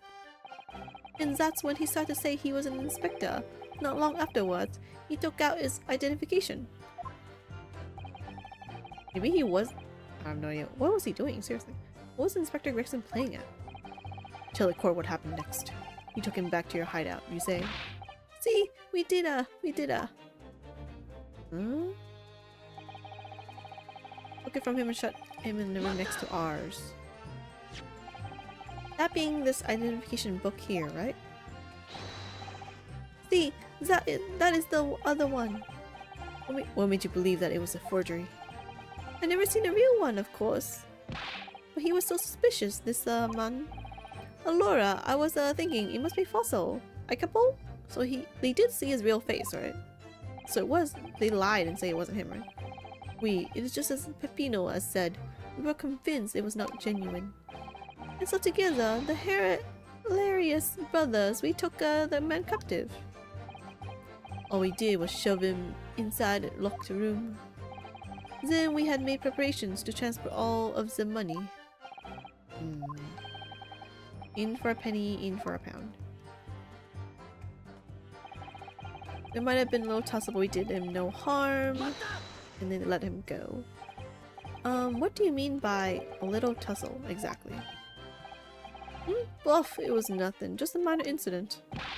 The fossil inspector, he was a real piece of the work. A couple? What happened?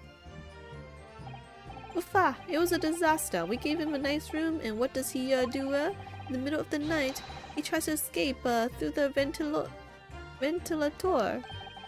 Vent? Can you blame him? We chased him, bien sûr, and we caught him again. Can you blame us? Wait, you didn't shoot the man in your haste, did you? Who do you think we are? Of course not. We scammers, we're not murderers, right? I simply caught hold of him again and took him back to the room. What? What? Don't tell me they accidentally killed the guy. Mr. De Rossi, there's something wrong. He's eating pasta. Something Mr. De Rosso just said seemed to make you... well, it seemed to make you act even more strangely than usual. What was that all about? I feel like I put the wrong accent on the wrong person just now. I don't know, at times like that, you don't want to have the couple after you, believe me. And I speak from personal experience. Personal experience? That is enough, Peppino. There's no need to say more. No, say everything. The truth is, the night before we put the Red-Headed League plan into action, I was scared. It was not fair to the couple, but I tried to run away. It's a shame you didn't manage it. But the couple here, he came after me like the turbine, eh? He dragged me back to the house, kicking and screaming. I still have the bruises to prove it. A couple? What was the bruises on the other witnesses? Bruises, you say? The neck! Wait, the same other guy had the bruise too. You wanna see it? You wanna see my fantastical bruises? Wait, what? Did he choke him or something? That's enough now, Peppino. No one wants to look at any part of you. What to do? I show you or I don't. I show you or I don't. You do, now. Laura, if everyone wants to see, then I do it. Was he choked or something? Like, what the heck is this? Go, you see, it's still very visible, eh? That red ring around your neck? You got that when you were being dragged back to the house? Did he use a rope or something? What the heck? See, he's a couple. Sometimes he is a very enough. I said there's enough. Bino's neck has nothing to do with what we are talking about here. You have my word. Did he actually kill the guy then? Yes. What is your opinion, counsel? And what this red ring around Mr. De Rossi's neck? I wonder, does it matter? Is important. Mr. De Rossi, I'm gonna have to ask you to amend your testimony with details about that mark on your neck. Hi, couple. You see? Everyone is interested in what I say, Ugh. Very well, you amend your testimony. Your testimony as requested, Mr. De Rossi. See if you really wanted to know. Escape, but the couple put the collar on him and dragged him back like what he did to me. Tell me more about this. Are you saying that red mark was caused by... See, a big collar made from the leather. A leather collar? Is this true, Mr. De Rosso? Well, we had a St. Bernard at home when I was younger. It is a souvenir from that time. It was a very strong chain. A strong chain? And you put that around your friend's neck? I'm sorry, I was so angry that he was leaving me alone. Did not have to tie the chain to the leg of the bed, though, I would not have tried to run again. What the heck? You tied a collar and then you tied the bed? You didn't do that to Inspector Gregson as well, did you? Treat the other people equal, is the couple's here's motto, It's starting to sound a lot more like a prison all of a sudden. The couple is tough, but the couple is rough. I shouldn't have done it. So, the following morning, when you released the inspector, he had the red ring around his neck, just like me. Vino, s'il vous plaît, please, leave it now.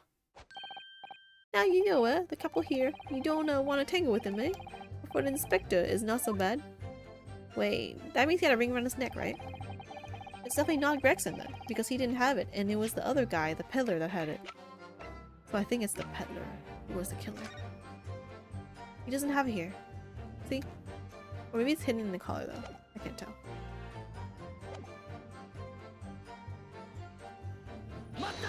Last one.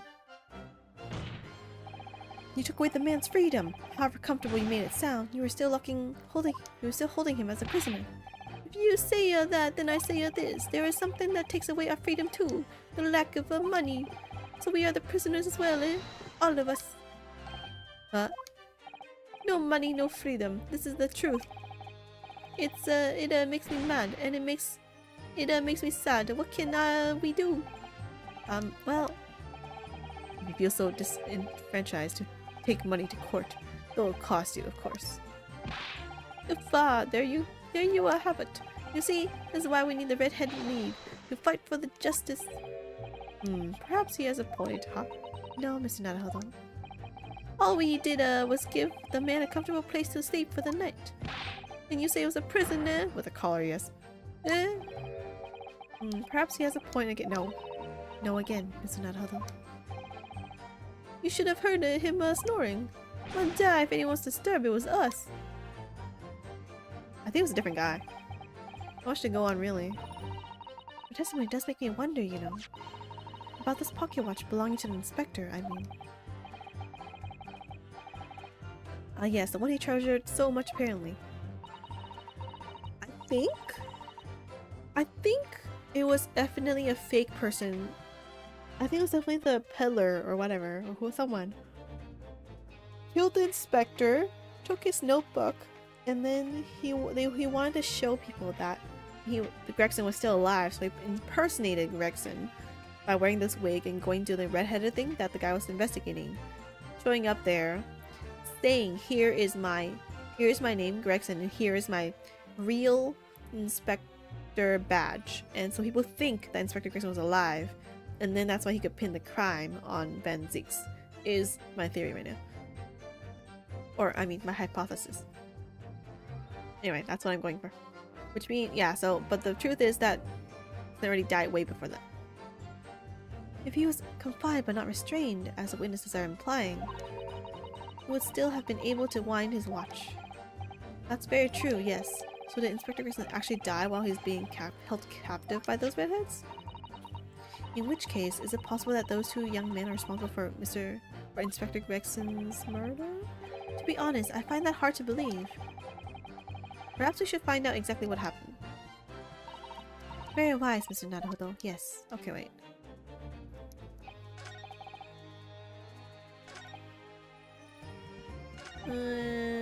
Oh, hey Sanoni. I think Gregson died. Put him in the room next to ours. Collar. Okay, I think it's definitely this one. He doesn't have a neck. Oh, sorry, wrong one. What does it mean by he doesn't have a neck? He doesn't have the mark. From this picture, it doesn't look like he has it. So I'm going with this. Yep. So the day before his body was discovered, Inspector Gregson was taken prisoner while working incognito. No, it was not like that. It was hardly a prison. It was an invitation to stay. It was homely. However you describe it, there's one glaring inconsistency that remains. What inconsistency is this, Counsel? I would ask the court to look closely at this photograph of the victim, Inspector Gregson. You will see that there is no red ring visible around his neck. But that makes no sense. Wait, are they actually saying that? They should just say that that was actually not him then, because he had a different face. It's pretty obvious. It was me who took the color off the man in the morning, and I saw the red bruises on his neck, just like I have. Even though the mark is still clearly visible on this witness's neck. We'd expect to see bruising on the victim, who was put in the collar more recently than Mr. De Rossi. Indeed, that is most peculiar. I mean, to be fair, Rossi's neck is wider than Gregson's, probably. So maybe the bruise didn't show up that much on Gregson's. To be honest, you know, that could have been a thing anyway. Let's ignore that part. But what we tell you, eh? Or maybe he's short and he looks more girthy somehow. We say this from the beginning many times. That wasn't him. Yeah. Peppino is right. The man is a photograph. He is someone different to the man we held captives that night. I know who it is already from the previous witnesses. Order, order, order. It would appear then that on the day before the incident, the man who visited the park on Lime Street posing as an incognito inspector was not Inspector Gregson at all. Yeah, I agree.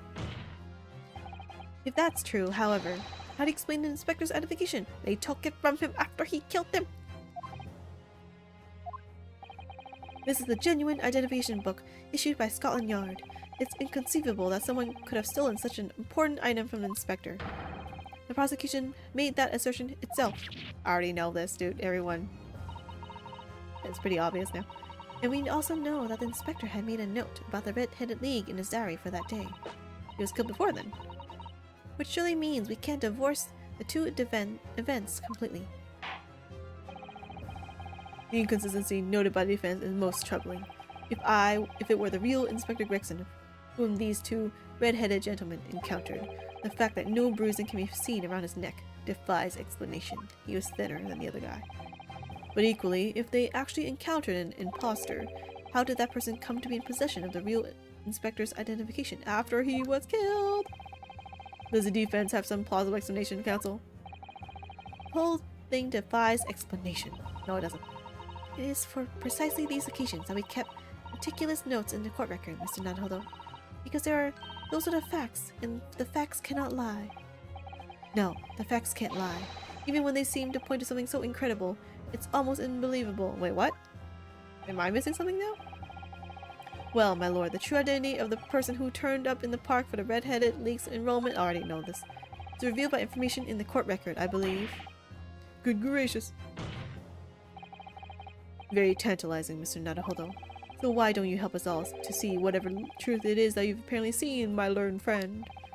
Who exactly was this inspector that appeared before Mr. De Rosso and Mr. De Rossi? And in Bowser. It's definitely Bowser. Though it seems incredible, I admit, undeniable facts point to only one thing. It's not incredible though. It's pretty it makes sense. It's plausible. Since no bruising can be seen on the victim's neck, the person with who these two red-headed men took prisoner that day cannot have been Inspector Gregson. Yeah, that's a fact. In other words, your whole argument up to now has been a waste of time. On the contrary, I haven't finished. What? There is no bruising on the victim's neck, so the question immediately posed next is, who exactly was this man in the park on Lime Street found to be carrying Miss Inspector Gregson's identification? See, that's alright! We tell the same story every time. Whoever this man was, the couple dragged him from a pillar to a post with a duck collar. Mon Dieu, Peppino, I was not so harsh as you say. So who was that fossil inspector, eh? Who was he? Clearly the defense has an idea about that. About the true identity of the man these two imprisoned that night. I must ask the counsel for the defense to elaborate post-haste. Who did the witnesses encounter in the park posing as Inspector Gregson? Wow, that's so convenient. You have me show the mark. Lol. Look at the mark, it's like right there. Goodness me, isn't that one of the witnesses who was in the stand in this very courtroom earlier today?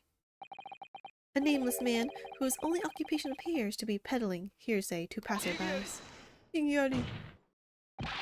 What on earth would a street seller be doing with a police identification papers? Or police inspector's identification papers? Witnesses, is this the man or not? You would think you remember the lip man. What does happen to his lip? Oh, it was bruised then. See, this man is not for the Red-Headed League, eh? He's looking for the Twisted Lip League, no? Perhaps rather than making such a rash claim next time, you should bite your lip instead. No. Maybe just the lip part is weird. Maybe he like bruised it because he was in a fight. It seems improbable, yes, but one undeniable fact remains. During his testimony earlier,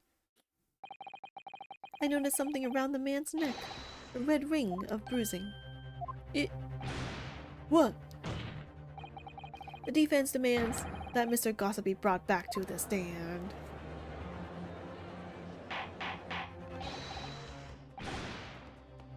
Order, bailiff. Bring the aforementioned witness back into the courtroom. Immediately.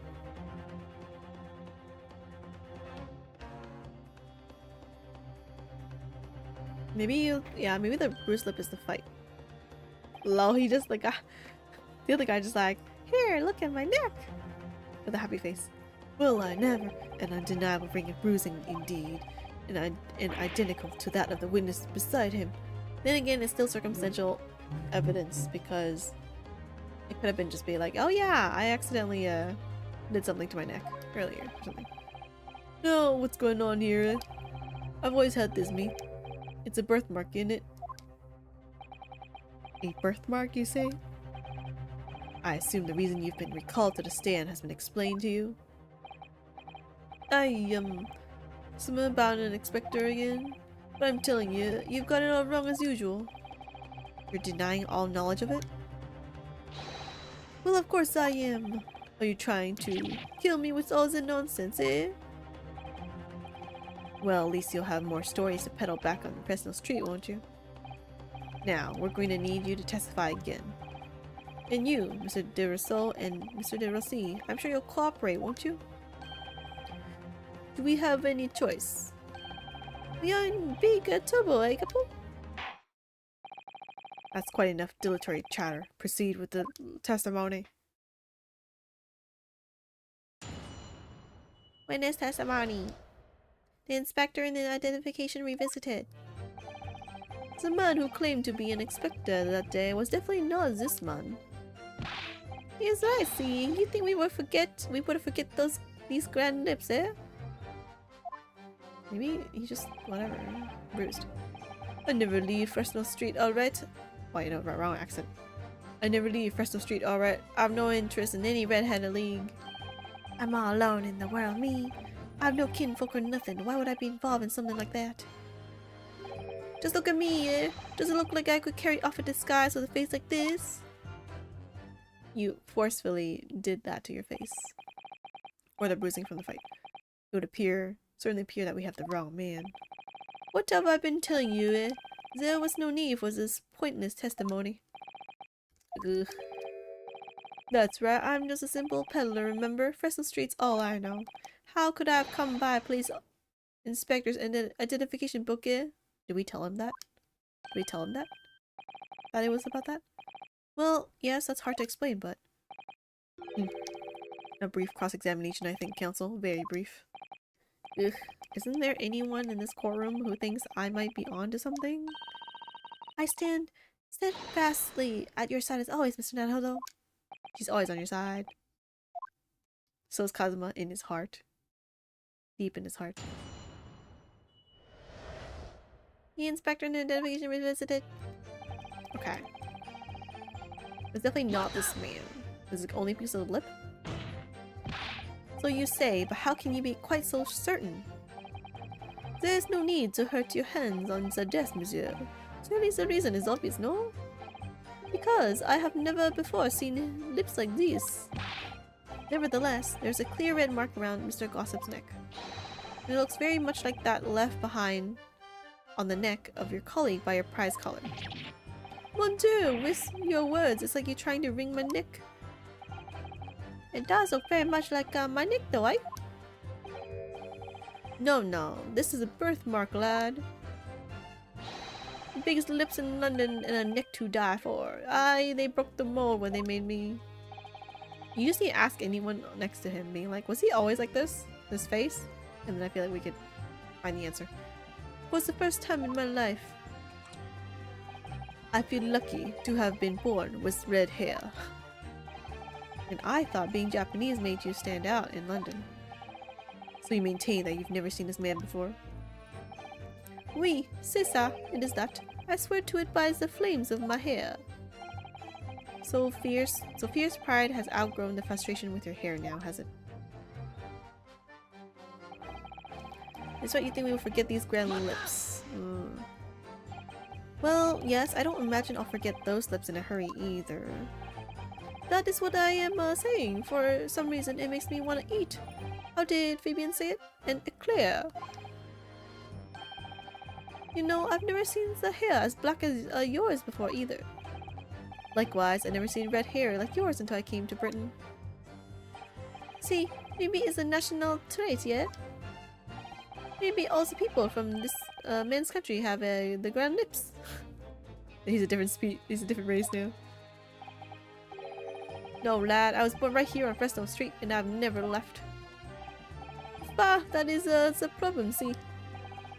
So you definitely didn't go to the park on Lime Street that day, Mr. Gossip? Now, how many times do you want me to say it? I'll try coming along. Okay, we're on the second part of the trial. I don't know how long it'll last, but we'll see. It's fun. I love trials. You never left. So, you'd heard of the Red-Headed League, had you? You don't get a name like Gossip for nothing, eh? It's my business to know what's going up in town. I sold that tasty tidbit to a fair few redheads that came past me. Just between us, I even got a sandwich to cough up for it. Well, he does have a very red nose if that counts. Who knows? But as you can see, my own hair's got not a hint of red in it. And in any case, Fresno Street's my patch. You won't catch me sidling off to some other part of town. No sir, not likely. Oh, I've seen you before. Our Adam is our jury. We don't have a jury. It's a closed case this time because it is confidential or something. Because it's about the Reaper or something. Something along those lines. Mr. De Rousseau. Can I help you? Did Mr. Gossip's word just now lead you to remember something relevant, perhaps? It was the other day when I was looking for a place near the park, a small house or something. To be the headquarters of your red-headed league, yes. I visited an housing agent on Lime Street, and there I saw him. This man was paying money to the agent. To buy a house? What? Mr. Gossip with the housing agent? He had some kind of contract in his, and they were clearly discussing terms. I want to buy a house too. But no, you're mistaken, chum. I've never left Fresno Street, like I said before. You've mistaken me for someone else. Somebody with the same face. No, the couple has died. I remember it too. He was paying the man with the banknotes. With notes? Like I said, that wasn't me. That wasn't me. I was curious why a man was with the dirty clothes had so much money. So I looked at the name on the papers. And what name was written? Is it Hugh Boone or something? Mr. Gossip? No, this man. He lies. He tells you that he has no name. But in fact, his name is Hugh Boone, eh? It's better than Mr. Gossip, I think, see? Oh. That was his... Wait. If he's Hugh Boone, that means it was his house. If it was his house, which had the Reaper stuff involved, that means he's not just a peddler. He is the killer of all the people. That was acquitted from the trial. I'm a peddler of tidbits of information, like I said, on Fresno Street, and that's that. I don't much like folk talking about my personal life. Indeed. And it is not the intention of the court to invade the privacy of witnesses. Very well. I shall respect your wishes, sir.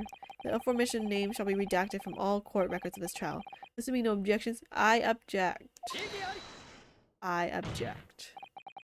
I'm sorry, my lord, but the defense does object. Because the name just mentioned has a very deep significance to this case. Good gracious, do you simply object, Prosecutor Asogi? As it happens, my lord, that particular name has already been mentioned during today's proceedings. Will I never? In what capacity? Judge. Memory of a goldfish. Judge. Hugh Boone, the name of the leaseholder of the room.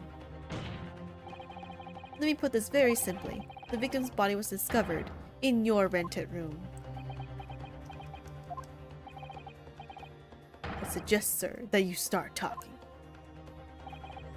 Well, alright. I suppose that might be the case. Is he the killer? He sounds like he's the killer now. So your real name is Hugh Boone? Well, just between us. I don't like to blow me own trumpet, but there's no finer peddler of tidbits in town. So I happen to be able to afford a grubby little room in a fallen down backstreet townhouse. You do? And once every 6 months, I go and pay the rent to the agent on Lime Street. I remember now. There was 2 vulgar redheads in there last time. If either of us is a vulgar, it's not a me. Think again, Peppino. Why didn't you bring this up before? It's like I told you already. I don't like talking about my personal life. I'm a tidbit peddler as far as everyone else is concerned. No fuss.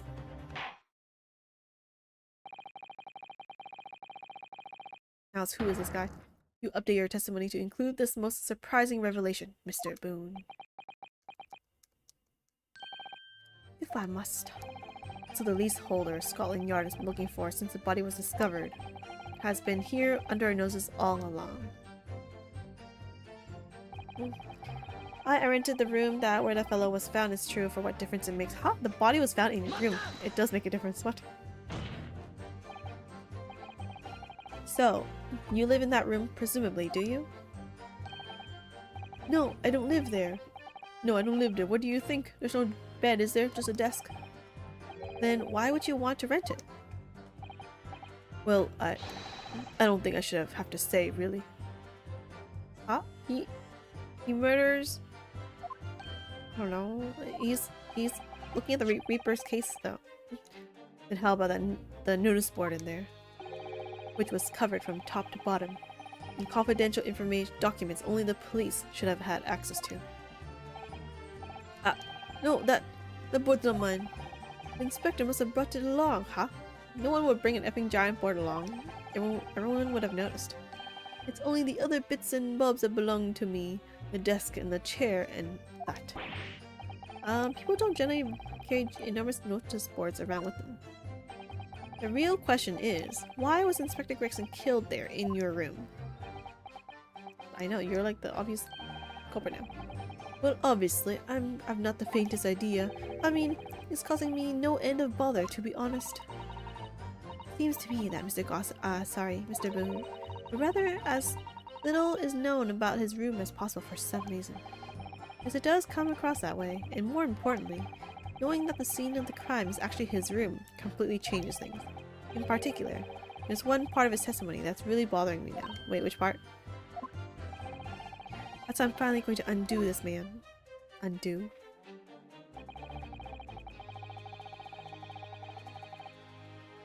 I'm all alone in this world, me, no kinfolk, why would I be involved? This guy taking the Winnie the Pooh defense, oh what a bobby blow. You mean you have no family? No, none at all. So I spent my days on Fresno Street peddling tidbits to passerbys. Open, just between us. This is that eventually someone else with lips like mine will come along. I don't think so. You may be right. Anyway, that mark on your neck is just too much of a coincidence for us to ignore. Well, what's a fella to do then, eh? If you don't believe me, we're at an impasse. And there's nothing you can do but flick me lip. It looks like I'm not going to get anywhere here unless I can produce some proof. Also, I keep mixing their accents up. You're basically saying I got dressed up and posed as some fancy inspector, aren't you? Well, it's beyond me how you think I could do that. Look at me, does it look like I could carry off a disguise with a face like this? I still think it was just bruising. Maybe you could, say, with a mustache or a beard to cover up that lip. Perhaps. What if I was gonna stick some fake facial hair on to cover up this fine specimen? I'd end up looking like his lordship over there, wouldn't I? Low. Pardon. He just insulted him. I assure you my lips are entirely unremarkable. And I would ask you not to cast such scrutinizing looks in my direction, counsel. Sorry, my lord. My imagination got the better of me there. Well, Inspector Gregson did wear a mustache, of course.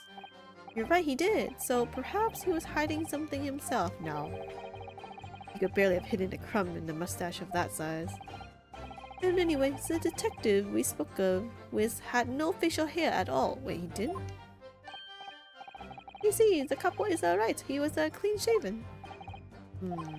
It certainly seems beyond the realms of possibility that this witness could have disguised himself as the victim. I still think it's bruising. Aye, it does. Oh, aye, it does, and it is. I'll just see a banner of the judge with gossip's lips. Ooh, that's gonna look weird. What's your feeling, Mr. Naruhodo? Well, what Mr. Booney says is undeniable. It would be all but impossible to hide those lips with any form of disguise. Also, I'm hungry. I have a donut.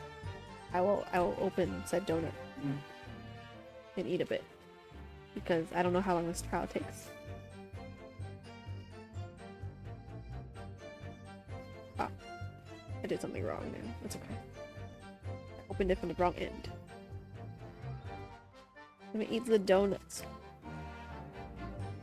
Ah! I spilled a bit.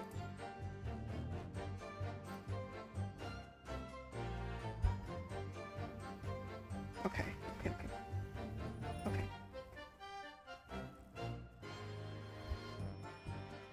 Donut.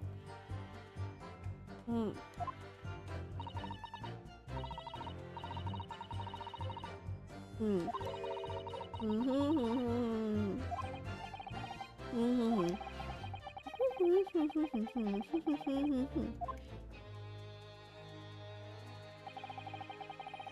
don't know if we're finishing today, I'll put it that way. Yeah, it's not gonna finish today, but I don't know if it's just trial. Within the next half hour, ideally, but we'll see. I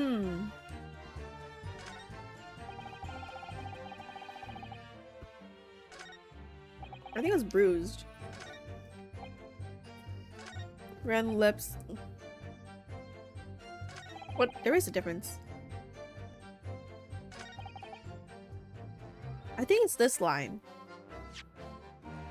But I don't know what it is.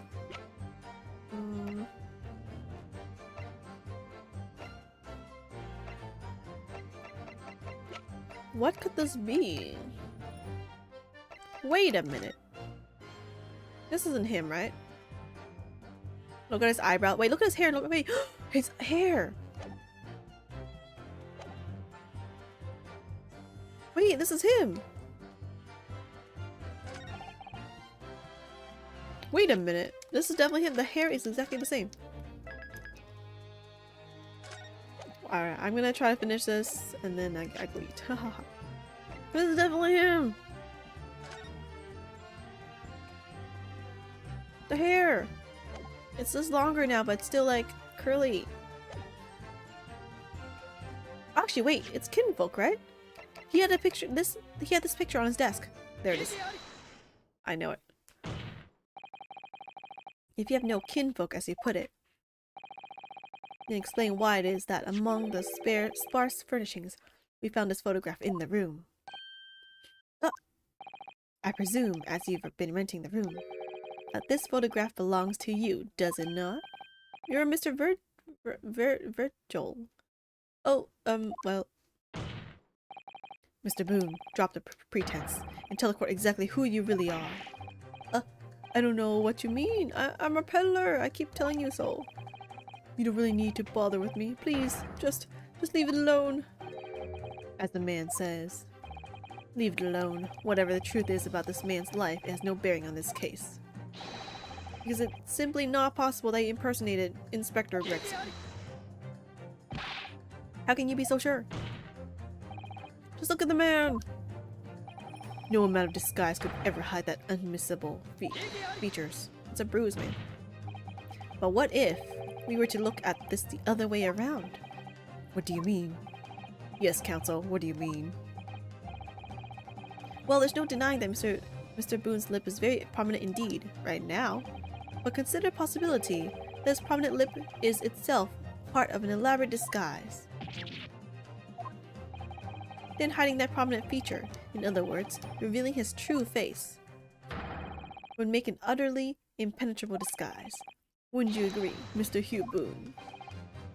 Yeah. Oh. Man, I just looked through my court records and like, oh, here's the man's true identity. That was fast. Good witness, are you still hiding the truth from this court? If that's a disguise, then underneath it, his true identity must be Master Virgil! Yes, that's right. There's really only one person he could really be. My lord, the defense believes it can reveal Mr. Boone's true identity to the court. No, please, no. Very well then, counsel. What is the true identity of this peddler who goes simply by the name of Gossip on the street?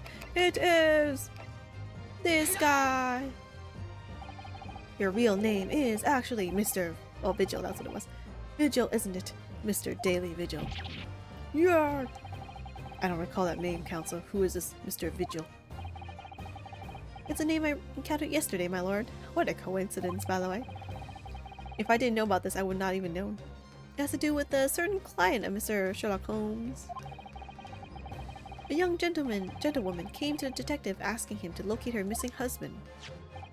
The woman in this photograph, in fact, this is Mrs. Vigil. What? From what I understand, you haven't returned home since the night before the inspector was found dead. But of course, on that night, you were being held captive by the two red-headed league men. And last night, you were put up by the prosecution service in preparation for testifying in this trial. because we've been led to believe that you, Miss Venus, and Mr. Sandwich were all homeless. Being important witnesses in this case, we needed to know where we could find you, of course. And that explains why you've not only been unable to return home, but also unable to contact your wife, who has been beside herself with worry, waiting for you at the Vigil residence. No, you just hold on a minute. Oh, that... What am I talking about? Really? It's a simple enough matter to confirm my suspicions. All I have to do is pull off the disguise. Wait, I thought he just like bruised his lip or something to make it big. I don't think you could just... Can you just attach that there? No, please. Bailiff, bring soap, a sponge, and a wash bowl at once. Wait, what is attached to it then? Mr. de Rousseau and Mr. de Rossi, you will restrain the witness. Why are they getting witnesses to restrain another witness? Like what? You bring your court people. Why are they the one doing stuff for you? Okay. Wait, my lord. See, my lord. Yeah. No, stop. Get off. Please don't. You could just take that off? I don't understand. What does the soap have anything to do with anything? Oh, the makeup. Wait, what? You could just detach that? What the heck, man? What was it made of?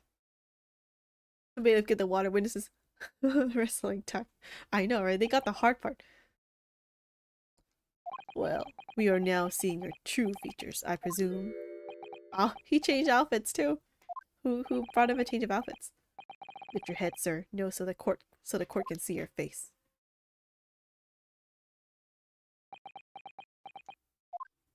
He's so polished now. It would appear that the defense counsel's assertion was entirely correct. This has all been a very elaborate deception.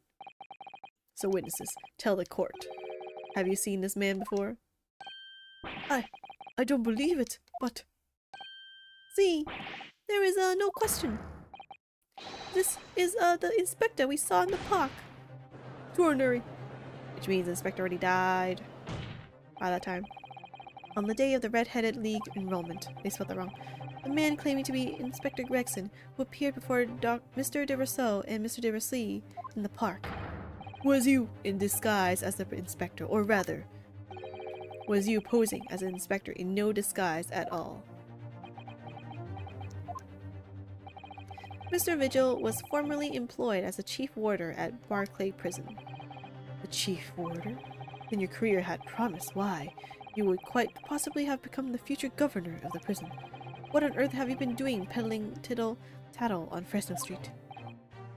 Well, it's been 10 years since Mr. Vigil worked at the prison. 10 years.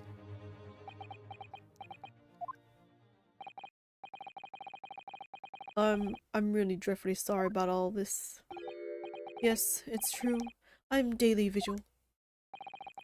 And you were the chief warder at Barclay Prison 10 years ago? So where did Mr. Hugh Boone come from? Boone is the other me. It's a name I invented. Well, evidently there was a great deal under the surface here. I'll explain everything. I'll tell you just how wretched my life has become. Oh, are we? As you say, it was 10 years ago that my employment at Barclay Chief Warder came to an end. Having left the prison service, I searched for some new occupation by which to earn a wage. But times were hard in London, and I found no suitable engagements at all. In desperation, one day, I turned my hand at selling wares on Fresno Street. But your wife appears to know nothing about this. She still maintains that you are the chief warder at Barclay Prison. Ah, embarrassment, right? I was utterly determined that my wife should not know of my failings, which is why I've never told her. I opened an account at the bank under the name of Hugh Boone, and I rented the cheapest room I could find on Fresno Street. The scene of the very crime we're investigating. Yes, that's right. A place from which I could emerge every morning at 8 as a squalid peddler. and transform myself back every evening at 5 into a well-dressed man about town before returning home.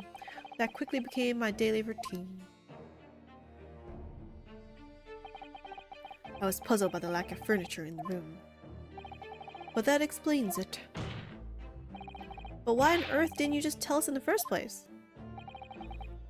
I have a wife, sir, and 2 sons, and without wishing to sound self-conceited, they regard me with some pride.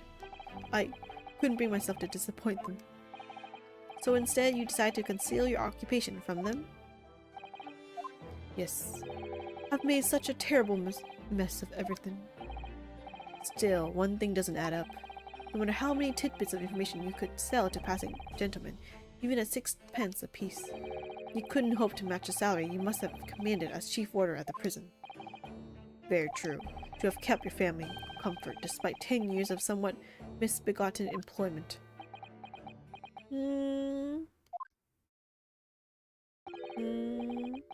That was all thanks to Inspector Gregson. What? Inspector Gregson? What on earth? What? It was some years after I invented Boone and begun my other life as a street seller. The inspector, that is, recognized me one day. Do you mean to say the victim was an acquaintance of yours? What? I knew him from my time working at the prison. When he saw what I'd become, he was deeply troubled for me and my family. And from that day forward, he visited me on Fresno Street with increasing regularity. Then one day, he asked me if I would carry out a secret assignment for him. A secret? What was it?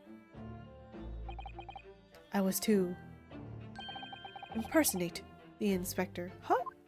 It was part of a plan? What? Impersonate him. Wait, he was on it? Unless he's lying. We always met in that little room so the inspector could brief me. Visit Arts tomorrow and take a statement from the proprietors. It was always something along those lines. Surveillance work, interviewing people. On those occasions, he paid you, right? He would lend me his identification so people would believe who I was.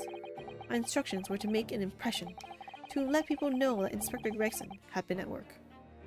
Wait, what the heck is Inspector Gregson doing then? And for those services, he compensated me financially. At Scotland Yard, Inspector willingly relinquished his identification into your care with intent to deceive. That, as I'm sure I need not point out, is a very serious criminal offense. But why? What was the point of you impersonating him? An alibi? I truthfully do not know. All I can say is that the inspector warned me on numerous occasions. Wait, don't tell me Inspector Gregson was actually the one that killed everyone that the Reaper acquitted. So that crimes would go down and stuff because he actually thought they were actually criminals and stuff. And then to get an alibi, he had this guy be the alibi for him. Huh? Don't tell me that's what it was. Because this guy doesn't even have an alibi. He's impersonating a homeless guy anyway. He doesn't need one either. It's that the inspector warned me on numerous occasions. Now remember, Vigil, I need your solemn word. You don't blab about this to anyone, alright? Ever. Even if, well, even if I end up a crook. Huh? He wants to hide the fact that he was the one killing everyone, maybe? In time, he started to bring papers with him to the room as well. It became something of a second office for him. So, in fact, the person who declared himself to be Inspector Gregson at the park on Lime Street was really... Yes, it was me, acting on the inspector's orders. As usual, I removed my Boone disguise, and they went as instructed to the park, armed with the inspector's identification book. It never occurred to me that the bruise on my neck might give me away. What? Donut time.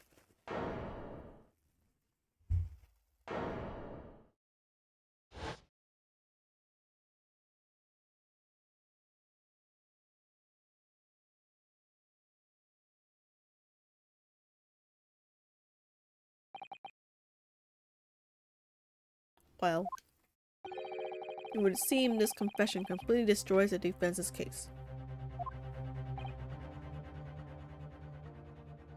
Yeah, now it's like, who actually killed the guy then? Inspector.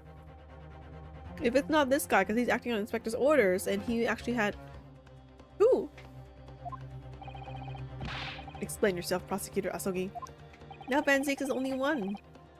Unless this guy betrayed Inspector Gregson and killed him. Which makes sense because he's the one that owns the room, so he would know the layout of the room and everything. My learned friend's assertion was as follows. The victim was killed at another location on the day before his corpse was discovered. At the hands of these two red-headed League men when they imprisoned the inspector. Ah, weak. But no, that can't be. So weak. After all, it wasn't the inspector who went to the park that day. It was me. Oh goodness. Finally, we have clarity. We had nothing to do with this murder of the inspector. And must see Monsieur de la Défense for proving it. Thank you. Defense. Sorry. What? Yeah. Well, it wasn't them, but yeah, now the question is, who is it then? Now the only suspect we have left is Van Zieks, or possibly... I still think it may be the Mr. Vigil who killed him before he went. Before he was imprisoned. I think that makes sense to me. Maybe. But then he had to light the candle thing, put the fireworks, so maybe, I don't know when he did that. Oh no, he was released after, right? On the morning of, and he went back, saw the corpse there, was like, oh yeah, yeah, corpse, yeah, move it here, put the candle there, and fireworks on the candle, and maybe he did it after he was released. This is my hypothesis now, that it's still Mr. Vigil. Indeed, it would appear we have reached a de facto conclusion of sorts. These witnesses had no involvement in the murder of the victim, as proven somewhat ironically by the defense. I hereby call an end to the cross-examination. No! We need new evidence! Huh? Ooh. Kazuma. Pardon me, my lord, but with your permission, I would like to pose one further question to the witness. Kazuma. What question, counsel? It concerns the events of 10 years ago. I believe you would have been present at a very significant execution that was carried out at the time. Huh? Why you bring this up now? Oh, to him. 10 years ago. The execution of the professor. Asogi, Genshin Asogi. I want to know exactly what your involvement was. Is this not related to this trial though? Would the judge just be like, yeah, whatever, just question him? Answer me, man. Answer me, man. One moment, counsel. Is it related to the current case? No, it's not. Naturally, he just lied. Naturally, it is the prosecution's belief that this case and the events of 10 years ago are inextricably linked. Well, maybe. Does the defense concur, counsel? Sure. There's no harm in it. Kazuma, you're not yourself. You're not as calm and collected as usual. Poor Kazuma-sama. No wonder he's acting this way. Mr. Vigil's memories of what happened 10 years ago would tell a tale of Genshin Asugi's last moments, his own father.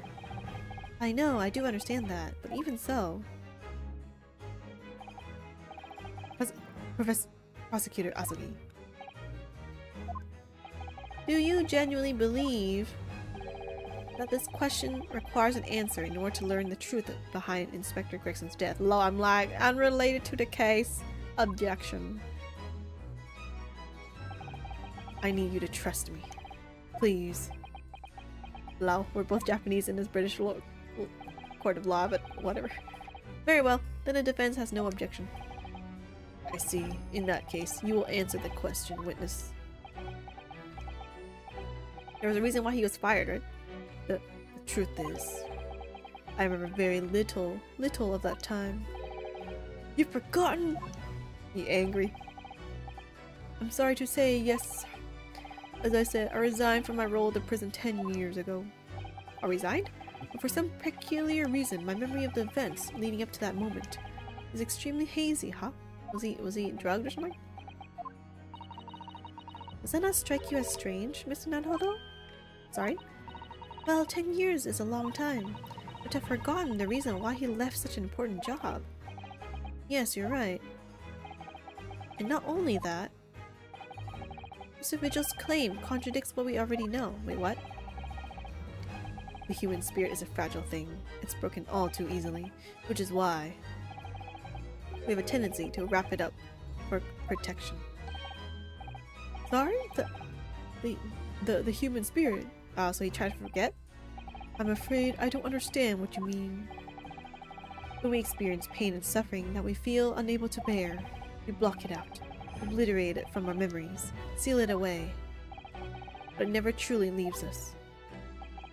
If the seal is broken, memories resurface. And when they do, the fragile spirit may finally be crushed. He'd be like, tell me the truth even if it crushes your spirit. But I really don't. What's up? What if it must be crushed? Then so be it, because the truth will not stay buried. It's coming out one way or another. Even if it crushes your spirit, I will have this truth. Right. Now I understand. It's clear what his intentions are. He means to expose the truth at any cost. Yeah, we all can see that. Perhaps if I pointed out the contradiction in what Mr. Vigil claimed earlier— wait, what? I don't remember this. It might cause some crucial memories to return to him. But should I? Should I present the evidence or not? Do it. To do or not to do it, do it. I have no idea how this is going to go. But this is the court of law and I have a duty to pursue the truth. Mr. Vigil, I'd like you to look at this. Evidence that clearly contradicts your version of events. Maybe the fact he was fired? He's relieved of his post, yeah? Yeah. Fully revoked. He has helped the guy escape. I wonder if that means that he actually thought he was actually innocent. Anyway, it's this one. You didn't resign. Just a few minutes ago, you made the following statement. I resigned from my role at the prison 10 years ago. Well, yes. In other words, you claim to have left the post of Chief Warder of your own volition. Well, yes, of course. Why? Tell me. Do you remember seeing this document before? No, I don't. This is a dismissal notice ordering the immediate termination of a prison staff member's employment. Dismissal notice? And the name on the notice is yours, Mr. Vigil. What? What? It's mine? I didn't resign? So you didn't resign from the prison service at all. For some reason, you were dismissed as Chief Warder from Barclay. No, there's been some mistake.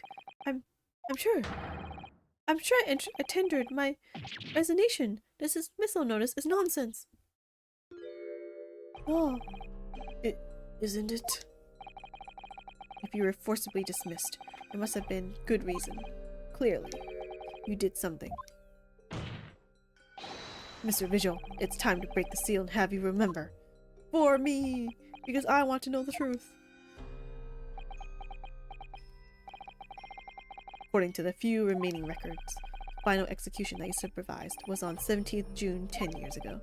And on that day, something very serious took place at Barclay Prison.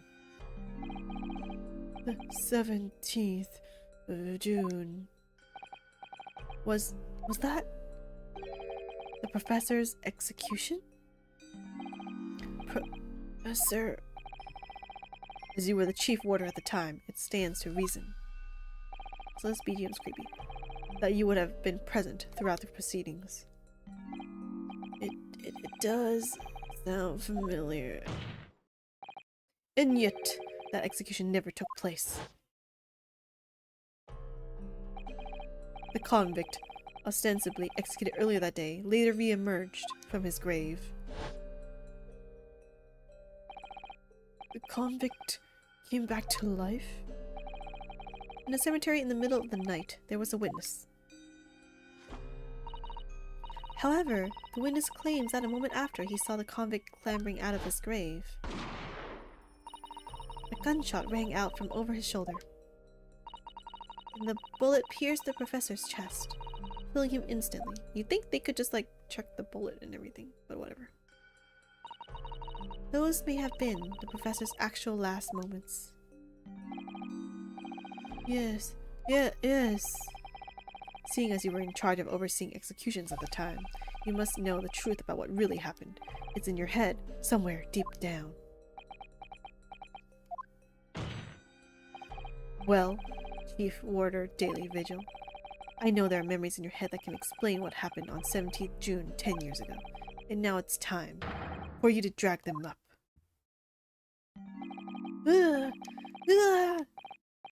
Mr. Vigil?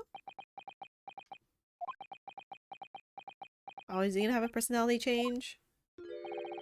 Yes. The whole prison. It was complete chaos. The prisoner escaped. He was killed in the cemetery. The shocking news ripped through Barclay like a hurricane. What? What? So everyone knew? The prisoner escaped? Yeah. Well, I mean, it did say nothing. It helped the convict escape or whatever. Order. Do you mean to say, Mr. Vigil, that your memories of the time have returned? So coincidental. In my head, it's like some floodgates have been opened. The images, the screams. The screams? Oh my goodness. Papers. There were reports, articles, about a man who'd seen a ghost. Yes, Enoch Drebber. But surely those reports were exaggerated. There were traces at the scene. Traces of what? In Lowgate Cemetery, at plot number 139. Blood. Lots of blood. That's where the man was buried, of course. Obviously, something terrible had happened there. The depths of conspiracy and depravity from which this tale is emerging are quite staggering. I've reviewed the police records from the time extensively. A thorough investigation was conducted by Scotland Yard to ascertain how the convict managed to escape in the first place. And the conclusion reached by the investigating team was that a member of the prison staff must have been involved. Are you suggesting that a prison warder abetted the man's bid for freedom? Yes, and I was suspected of doing it, of using that mass murder's execution as a way to help him escape. You did what? Did he actually do it? I remember now. Horror of it all is coming back to me. Also, I get nauseous looking at you. Just spinning. One evening, a few days after the execution, some detectives came to the prison. I was called to the governor's office at the top of the watchtower. Stop spinning! Oh, the guy. I'm sorry, Darren. This is serious business. I cannot help you. No. As chief warder, you are responsible for overseeing the execution of Vroid. Well, it seems the fellows at Scotland Yard want to have a few wee words with you about it. You better pack your things, laddie. We're to attend in person. Stop spinning! You're spinning even more! As soon as he told me that, my mind just went completely blank. And the next thing I knew, Wait, what? What? Why the effing would you have an effing guillotine thing right there? Oh wait, what do you say? The professor knows something? And I let him escape. I'm finished. My life is over. Huh? He what? He what? Did he jump out the window?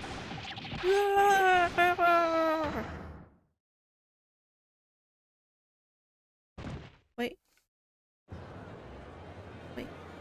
Let me look at the history again. What he said. Order! Bailiff! Fetch a doctor at once! Okay, wait. Went blank. I'll let him escape. Okay. How did he let him escape? Did he want to? Did he not want to? Court is adjourned for today with immediate effect. Oh, I guess that's the end. Oh. その日の審理は中断された。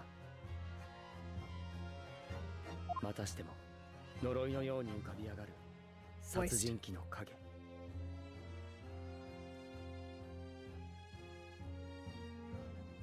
Oh, you could kind of not see the thing, but it's okay. 見てるもんし、麻生木、そしてグレグソン刑事。グレグソン刑事。彼らを縛り付ける重い鎖は過去からの闇を引きずっている。Anchored to the anchored. Actually, can you even see it? Let me check if we can see it properly. Yeah, that's good enough. そこに光をもたらす奇跡は。And trying to cut.